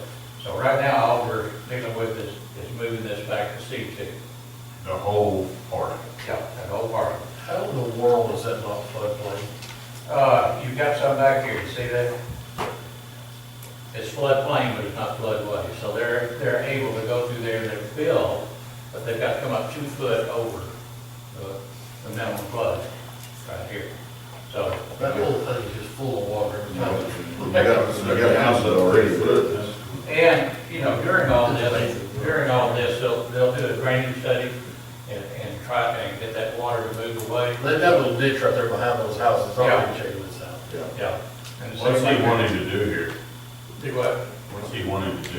He's going to keep this commercial for future, you know, somebody wants to build a prom. And then this is going to be duplexes. He's going to have a street that runs from one end to the other, sidewalks, street lamps, you know, all the amenities. And that's what this part here is going to be. There's going to be a street that runs from here to there. He's gonna build duplexes. Yeah, there's gonna be some 2 bedrooms, there's gonna be some 3 bedrooms. Those So are it's the gonna be things. this R5 that we're talking about. More than likely. I don't see why it wouldn't be the R5, because we've got a transition from here to here. So there's no plans for the commercial side? Not yet. No, he wants to keep that. Of course, when he's developing this, he will also make sure that, you know, he's got water, sewer, and everything else that's available to these places here, so. Because the tractor workers are not down there, the trees, they're moving dirt. Yeah. And he's already cleared out the corner of their own area. What I'm trying to figure out, the whole R5 deal, what's a duplex right now just zoned? Let's say, the one at the end of the football field, I guess it's an apartment. For example, you know, there's a duplex on Gary Street, about a block off of Gary Street heading west. Yeah. Okay, that one parcel in that whole R1 section is R2. Yeah. There's someone in Fresno, right there. So there's- Ronnie built. Right down here. Yeah, Bell is right down here, so Denver and Right across Bell. from the land. That one little square there is an R2. So why is that all R2? Do what? Then why wouldn't that be R2? Because we're looking at multiple duplexes instead of one duplex. R2 is for one duplex in the area there. Now, again, back to Robert's talk a little ago, the R2, if we went with that, you know, we would be, each individual lot would be rezoned. And Why would that, like this be R2 that we just discussed? that one, because it's got the smaller lot, The lot size matters. lot size matters. And it's in that already established R1. So was the one on Gary and the one on Denver and Bell. Many of those are grandfathered in to the city of Denver. An R2 district would be more like the 2 sets out of Ulmer Street, off Ulmer. Where there On are, Clinic? yeah, behind the clinic, that would be an R2. That's R2. District, looks like. Yeah, there's like 8 units. We have, all that is zoned R2 and they built. So 8 R2 units is on it. not just one duplex like you just said. Well, in some cases, they have been grandfathered in because they were built before we have the zoning ordinances, or sometimes we've had somebody rezone them.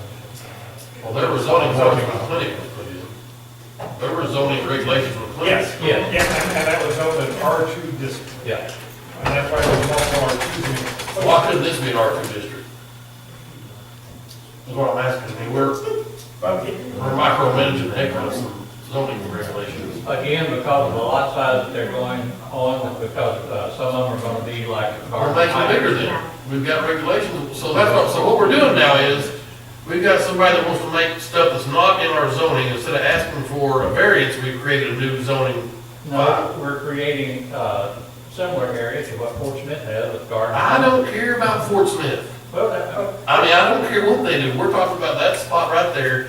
We got R2 regulation says that what size the lot has got to be for duplex and whatever the size. I think we're getting ahead here. The developer himself hasn't decided how. he I agree wants with to that. develop with that yet. So Sonny is giving you heads up, he's coming back in Right. for some type of residential, multifamily dwelling. But we're just gonna keep making rules, and they'll have R6, and then an R7, and an R8, if somebody wants to put a dog house on a 5-acre lot, so that's gonna be an R8, so the dog can live out there. I mean, we got rules, we abide by them, we ask for a variance, and we move on. I don't know. But he hasn't, the developer hasn't decided yet how he wants to. I understand that. develop it. So we aren't dictating, the planning commission or Sunny isn't dictating. We're just giving 1,000 more options. That developer has options to look at, and speaking off here, one area for an R5 would work here. You've got commercial here, perhaps backing up to the commercial, you put townhouses. On the north side, backing up against our run-home, you put in duplexes on that. So you can use R5 as a transition. That's one of the uses of R5, in addition to redeveloping your person. That's what Sonny is talking to the developer about, is looking at it. The developer needs to look at his options with the new R5 development to see how he can best. But mainly R5 is for a lot that's not big enough for the rest of them. Like we just did. In the old parts of town, so, but it can also be used for this kind of transition on that. Or he could come in and say he wants this part, R3, to build apartments on. And he wants the northern half backing up against the R1 for single-story duplexes. Let's just Give us that so, transition. let me ask you this, when he comes in here with a plat and finally to do all this gonna be something that the council never sees, you just gonna hope y'all pass it and that happens? It'll have to come into you for rezoning, as to whatever the developer wants to rezone. That's good, that's all I need. And that's when that discussion you're having now will come back in front of us. Fantastic. But right now, what are we doing with this one We're here? just going from R1, single family resident, with C2 for all. C2. For all of it right now? Yeah, like I say, and then I'll come back with a plat, and the idea of what we want to do there, and that will determine what we want to rezone that back part. But now this, the R1 and C2 stuff isn't changed from any, there weren't any changes in the 1707 per se, were there? C2 is highway commercial. Yeah. And when areas are annexed into the city, they come in as R1. That's what happened with this years ago, whenever that, and it never was changed because nobody, requested it to be changed. Yeah. Well, I assume when the Cummins was built that they wanted it to be all commercial out there, they would put out. This was owned by, it wasn't owned by them. I make a motion, we put this ordinance on its first reading by title only, excluding the emergency clause. On the rezone? Yes. I mean, what's the emergency? Do what? Is there an emergency? Well, I mean, it's obvious, missed zone. It was zoned incorrectly, or it should have been, corrected, years ago. And two, once we, rezone this to commercial, then we can proceed on with the, planning of, the back part of it. Well, I think it is a perfect fit for C2, I mean, like it is proposed, I mean, it's right there on the highway and, It's obvious C2. it's obvious C2 to me, yes, I'm all for that. Now, his rendition of what's gonna be behind that, I mean, is another question. Yeah, that's another. But this part right here, I think it is, it's to me, it's a no-brainer for C2. But what I'm saying, you can adopt, if we adopt this ordinance tonight, it's effective in 30 days, you know it's passed, you can go on with your planning. I just don't like that we put emergency clauses on everything when it's not. And I don't agree with that, and I didn't hear anything that. Doesn't have anything to do with public peace, health, and welfare. Yeah, emergency, so. They put on first reading, you're just talking about waiving them. Yeah. That sounds good. Second. Motion and second. We putting this on the first reading on top and only dropping the emergency clause, correct? Mr. Brown? Yes. Mr. Howell? Yes.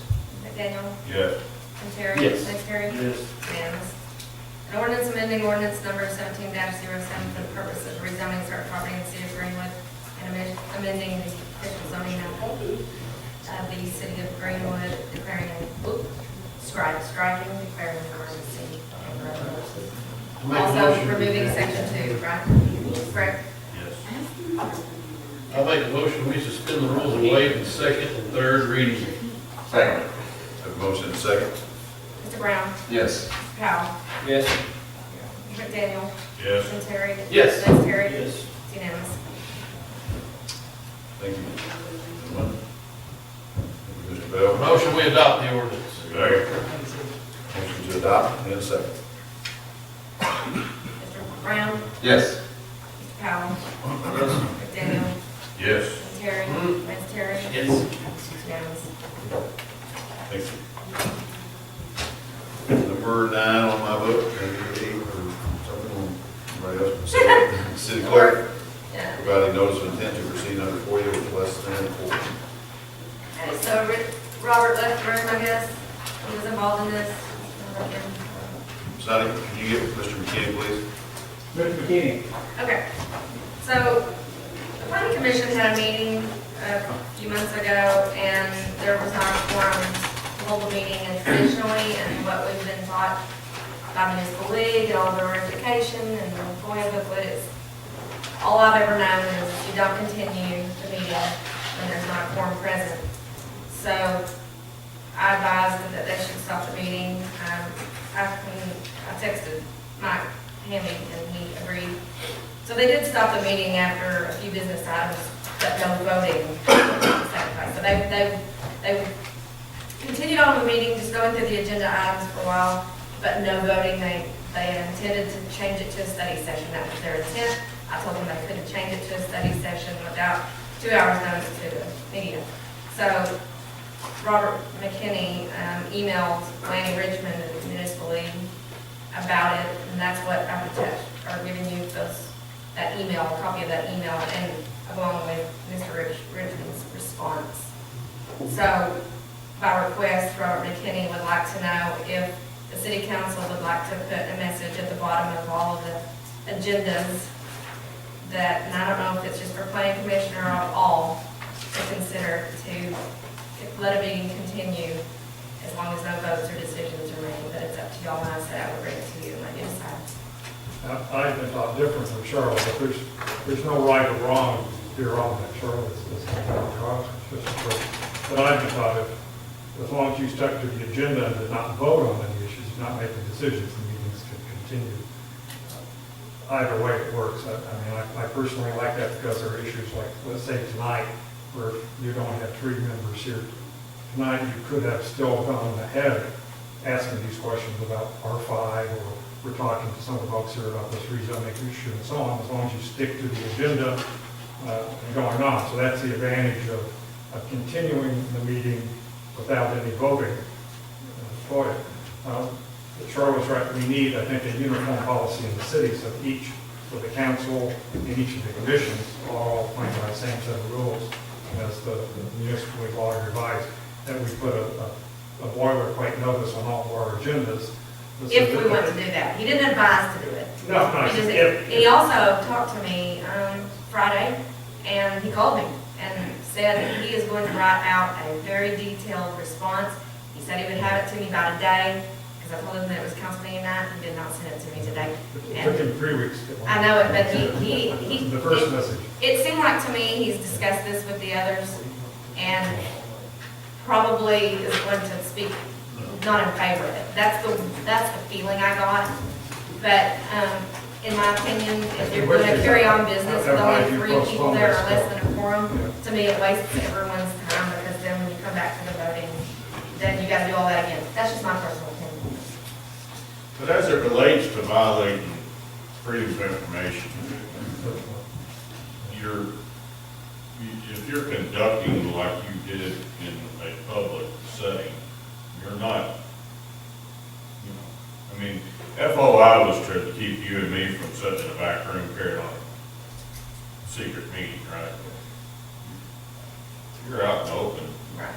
It also works in terms of the published agenda. It keeps matters from not being brought up by, if you bring it, like say, modify your agenda, we can do that. But it's done in front of the public in terms of the vote and so on. It keeps things from being sent forward. So they're But also, both ways. from someone that records the minutes, how do I record, I don't record minutes for study sessions, but you can't turn it into a study session anyway. So why would I have to go through and type all these minutes for everything y'all discussed when there was, I have to do it again then. I don't. If there's not a quorum of the city council, I'm not discussing anything, I'll walk out the door every first Monday of the month. Because I'm not risking on this FOI, and we got too many weirdos around here trying to. That's my policy. I think we'll be cautious as to approach. Yeah, I'm not talking about that. Yeah. And that's the point I bring up, is the council makes the decision, a Yes. resolution that says, here is the policy of the city of Greenwood for the council and all of its commissions that we all follow. So we all, on the same sheet of music. Either way. Yeah. So, I mean, is your request for just the planning commission, or would you rather all commissions, or just whatever they want? Again, it should be everyone playing on the same. Okay. set of rules. All or none? All or Okay. none, yeah, definitely. So that's the request, and it's, And it's the city policy, the planning commission, if there's not a quorum, you don't stop the meeting, and don't go forward, that's voted. Okay, let's just see what he says when he writes out his detail. Let's just put it on for next meeting and see what he says. I'm agreeing with that. Thank you, Robert. table it for now, and they're on 30 days? Yes. Okay. City council approval of new AMP commission member. I guess am I supposed to present I that? think so. Okay, we've had a vacancy. We've had a vacancy for quite some time. The manager of McDonald's, we've nominated him to be on, he's agreed to be on. He said, Charlotte, can you help me with his name? Patrick Yeah, it's, Patrick? It's not yeah, wrong. it is Patrick. It's not wrong. Simmons. Simmons, yes, McDonald's manager, yes. Patrick Simmons. Patrick Simmons. It was Patrick Simmons. His, the owner, Hadley, said if he can't fulfill this time, that he would come set. So it may be that if he, so we've kind of got a backup plan. So, Why wouldn't Hadley do it in the first place? because. Why don't we just ask him, I mean? Because it's, I think from what he said, that he's wanting his manager to be involved in the community. No better way to get involved in the community than distributing the taxation that you collect. Mhm. And McDonald's is our largest remitter. So, this is A&P tax, this is food, hamburger tax. So we need a concurrence from y'all. So we're concurring. How long has it been the manager? Or Patrick? No, or just Patrick Simmons, just Patrick Simmons. How long has he been the manager? It's just new. I mean, just since they Since they rebuilt it? Yeah, after they rebuilt it. Turnover rate. Yeah. Well, maybe that's why he said it. That's why he I mean, said I don't it wish back guy there. in Not our really. life, just Right. I do not know. I don't know how long that. Did you ask Michael if he would do it? Have, You know, Tanya was the one, Tanya in here. Tanya's the one that really visited with him. I think it'd be great to get representation from McDonald's in any form, myself. I just don't want to come back in 6 months when the guy moves on to whatever, maybe he doesn't, I don't But know. it just takes a simple vote again, just, Yeah, that's, we'll just have to come back to you with another vote. But we have a piece, though, how do we do this? We don't have a piece of paper. I make a motion, I'm gonna make a motion from the planning commission to, appoint. A&P commissioner Simmons. appointed. I mean, from the, thank you, from the A&P commission. 2 days. Yeah. I'm getting tired. Yeah, I'll second Rod's motion to, what are we doing? Approve a new commission member, Patrick Simmons from McDonald's. Motion second. Mr. Brown? Yes. Mr. Powell? Yes. McDaniel? Yes. Mr. Terry? Yes. Secretary? Yes. Unanimous. So will there be Big Macs at the next meeting? I'll let you know. Okay. Well, tell him I got cheese on my burger tonight. If you go this late, you're gonna have a month. It's true. That's fine. Number 11, planning and ordinance to regulate parking on RVs and residential streets. First reading. I think this is another 1-2 punch. Yeah. This is a proposed ordinance for, it's got a draft for the regulation of parking of recreational vehicles on residential streets. Robert drew this up. I'd like for him to explain it. And is basically to see if you want to proceed on with this.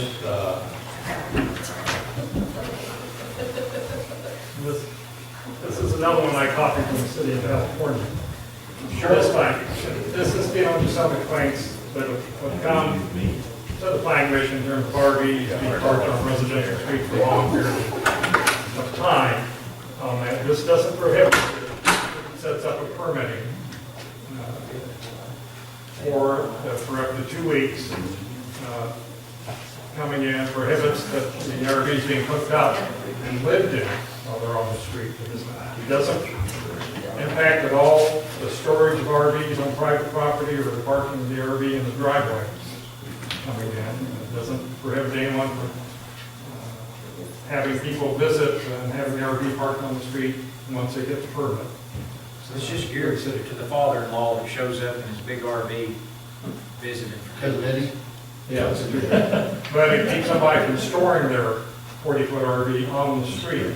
And certainly, there's a safety issue in this in terms of we have some residential streets in here, with a big RV parked on it, maneuvering it around and getting driverless fast and so on, coming in. And that's why we throw in the permitting, and we throw it in the lap of the chief of police under this proposal for him to look at the streets and determine whether or not it's even as, like Cedar Street in my neighborhood, which is 18 feet wide, should not ever have anything parked on it, much less an RV coming in. But you go on our newer street, for our newer standards, having an RV parked on it would be. So we just pull up in a driveway or up in the yard, they don't need a permit? Don't need a permit. Only if they're just in the street. In residential neighborhoods. So if they come into Greenwood, father-in-law shows up in his gigantic RV. Yeah. He goes down to the police chief says, here's your permit, go away. And it's good for 2 weeks. Yeah. Don't run your electric lines across the sidewalks or across the street, and don't hook it up to the sewer. Is this going to be a deal also where Ricketts will have to kind of keep driving around, sees it happen, and he's checking on it, I guess? For 18 years, I responded to 2 RVs in a row. I don't think we need this. Well, that's why I wondered if we're having a problem with it. No. And that's why we're throwing it out here. This is kind of dropped into consideration. There's no emergency clause on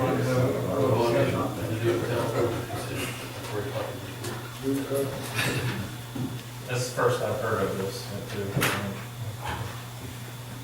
That's why it's up here. The proposal. If this was about RVs and yards, you'd have it all over. Well, We've talked about that on the commission. That's, we do have something to keep them from looking at the sewer. We have that. Quote unquote, yeah, that's what I'm saying, we have that, right? But, seriously, we have something on the books about abandoned vehicles and cars that don't run, sits in the front yard. Yes, we do. You have that, you know, Flower we have plant. state law that prohibits impeding the flow of traffic, and that's what our officers generally use to address those issues.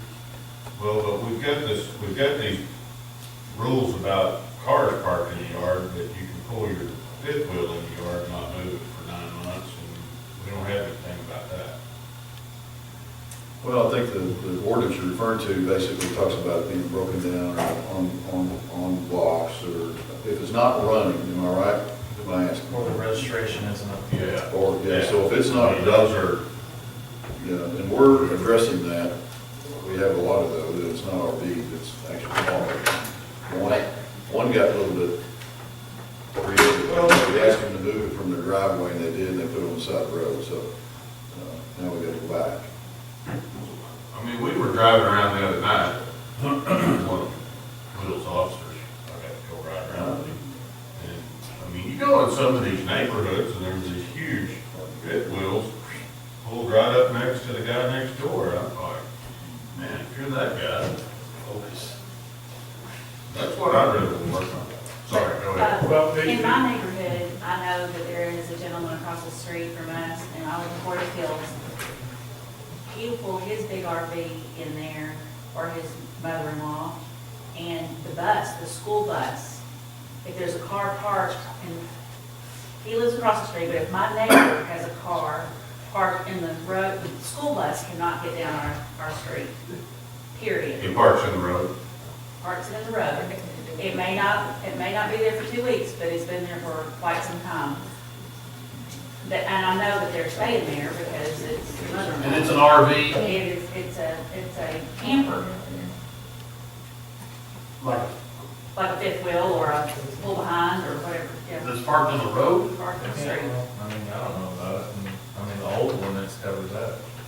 Well, that's what I was saying, Andy mentioned about state law and impeding traffic, whatever, that's just an issue where they need to be called, and then they go out there and say, get that out of the way, the school bus can use it. What's that you got there, chief? Section 5, about marking the roads. Of our current? Yes.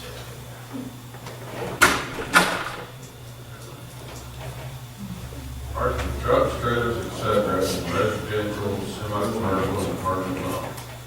Shall be unlawful for any person to park or cause to park any bus, truck, tractor, motorhome, recreational vehicle, semi-trailer, trailer, including travel trailers, except in a truck having 6 wheels or fewer, on any street or alley in the zone for residential, semi-commercial, and commercial use, except for expeditious delivery and pickup.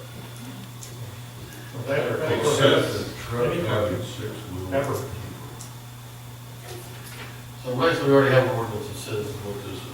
Well, that says ever, no parking ever. So the following law this change overnight Can't park on the road. is violating that ordinance. So we're working the street. So there's about 1,000 cars in this town. Except for, a truck having 6 wheels or fewer. Now, the purpose of this draft ordinance was to start this discussion with you tonight. There's no urgency in getting the other departments involved in that too. If the council has a feeling that this needs to go forward, that this isn't presented as the solution with the emergency clause, I'm going to insist you pass tonight or else. This is dropping a hand grenade in your lap to go on, because I can tell you that writing an ordinance about the parking of RVs on private property is vastly more difficult, and there's a vast army of lawyers on the payroll of the RV industry that are waiting for cities to pass those kind of ordinances, and they will swoop down on the city. I've got any number of legal cases showing. They're similar to trailer houses. Yeah. Good sand flow. They put them in the backyard, park them right up in the front yard, and the guy's not on the I mean, we have talked about that in the planning committee. We can work on that if you wish, but this is for y'all to start thinking about and see where you want to go there and see.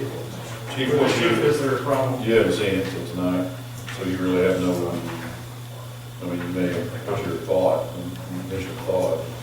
He's saying he's only seen 2 RVs after we've had an issue in 18 years. I think you got an ordinance right here that addresses whatever department.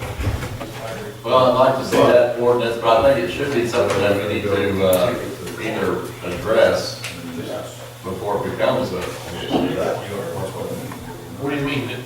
It's already addressed there. Well, I think that means for at any time, so I'm saying if I have a friend that comes into town, you know, and he's just visiting for the week, I mean, he'd be in violation right there, right?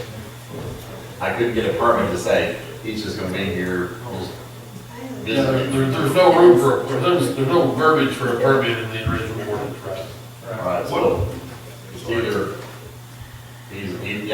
he's in violation just from the moment he tries to stay there overnight. So this ordinance talks about any car, any vehicle, with the exception of 6-wheel or something.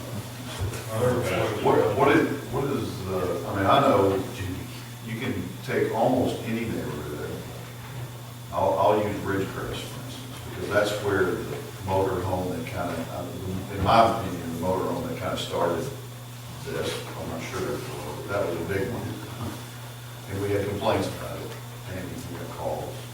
But that neighborhood also has, and I'm just going to guess, from 10 Spur over to 96, just straight across, there's probably 50 cars parked out there. And I know they have a driveway, but I guess my point is, if we're going to, they're right, we do have an ordinance, but if we go after the, say you don't use this one, you use your old one, the one that's in place, if you go after the RVs, you gotta take out all those cars too.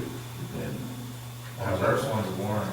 I'm sorry? First, in that ordinance, the first one's a warrant. I mean, in your, No matter which violation. okay, in your opinion though, I mean, is that, I know there's an ordinance, but how does that work? How does you think it's gonna, you think people are gonna find a place to park? I mean, There are cars in every neighborhood. I know, I just used that one. Forest Hills has got them. They're all that everywhere. way. I mean, yes, sir. Well, I was just gonna say, doesn't it say if it obstructs traffic? So a car on the street is not necessarily an issue if it doesn't obstruct traffic. Here's what it says, no person shall stop, stand, or park a vehicle, I don't know how you stand a vehicle, but anyway, park a vehicle on a public street or alley except when necessary to avoid conflict with other traffic or compliance. I mean, it's pretty, I don't know that it actually said, I think it just says you can't park it on the road. Right? You read it? Yeah, but I think that was probably the. I'm sure the intent is thing that was. blocking traffic, which if you go down these streets, some of them, 2 cars, I mean, that's pretty much impeding, I think. On your street, somebody parks on. But on my street. You can't get a fire truck. No, that's right. You talking about North Bass or Chicago? Chicago's 8 foot wide.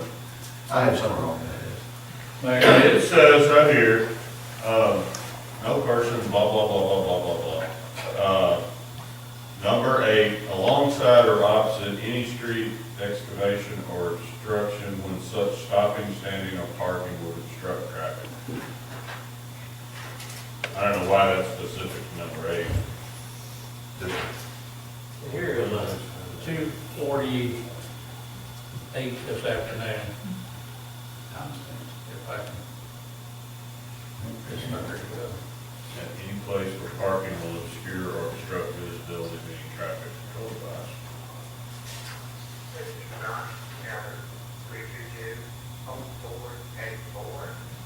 I'm calling, Dun City ordinances that are not kept. I live in Greenwood Edition, and there's cars, boats, camper trailers, utility trailers, you name it.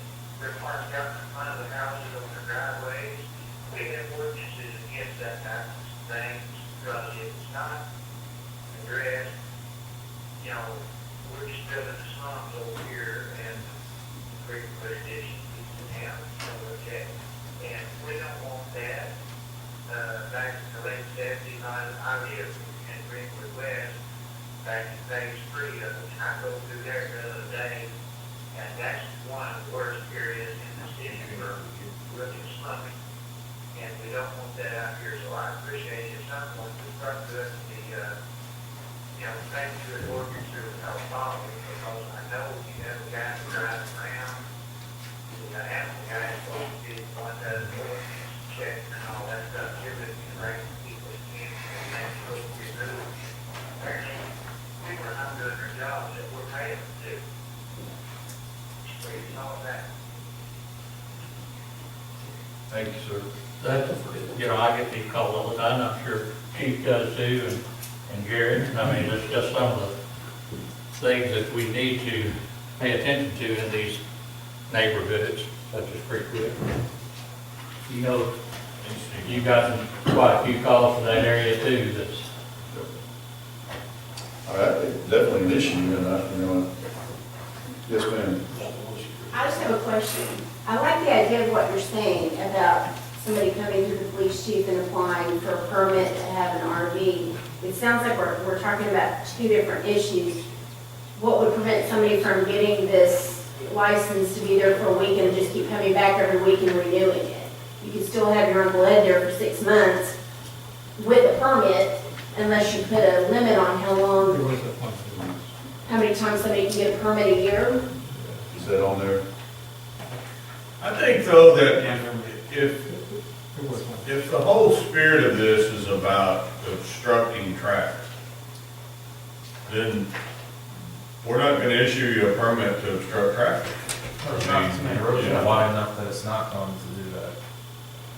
A lot of it has to do with unsightly too. So James, Well, that's what I was gonna say, this is a twofold issue. We're talking about somebody's property value and wanting, you know, not to look at an eyesore, but that goes in line with what Mr. and Mrs. Moss are talking about. They open their door every day and see a lot that has been burned down for a long time. If I live next to that, as sympathetic, I mean, my son's house just burned down, I get it. But the city of Fort Smith isn't gonna let our son leave a burned lot and unsightly mess and dangerous to anybody who might wanna walk up there and get into his property. I wouldn't wanna see or smell that every day, because I'm sure the people that live on both sides of Elliott are hoping that they'll tear it down and clear off the lot as quickly. He's waiting for insurance.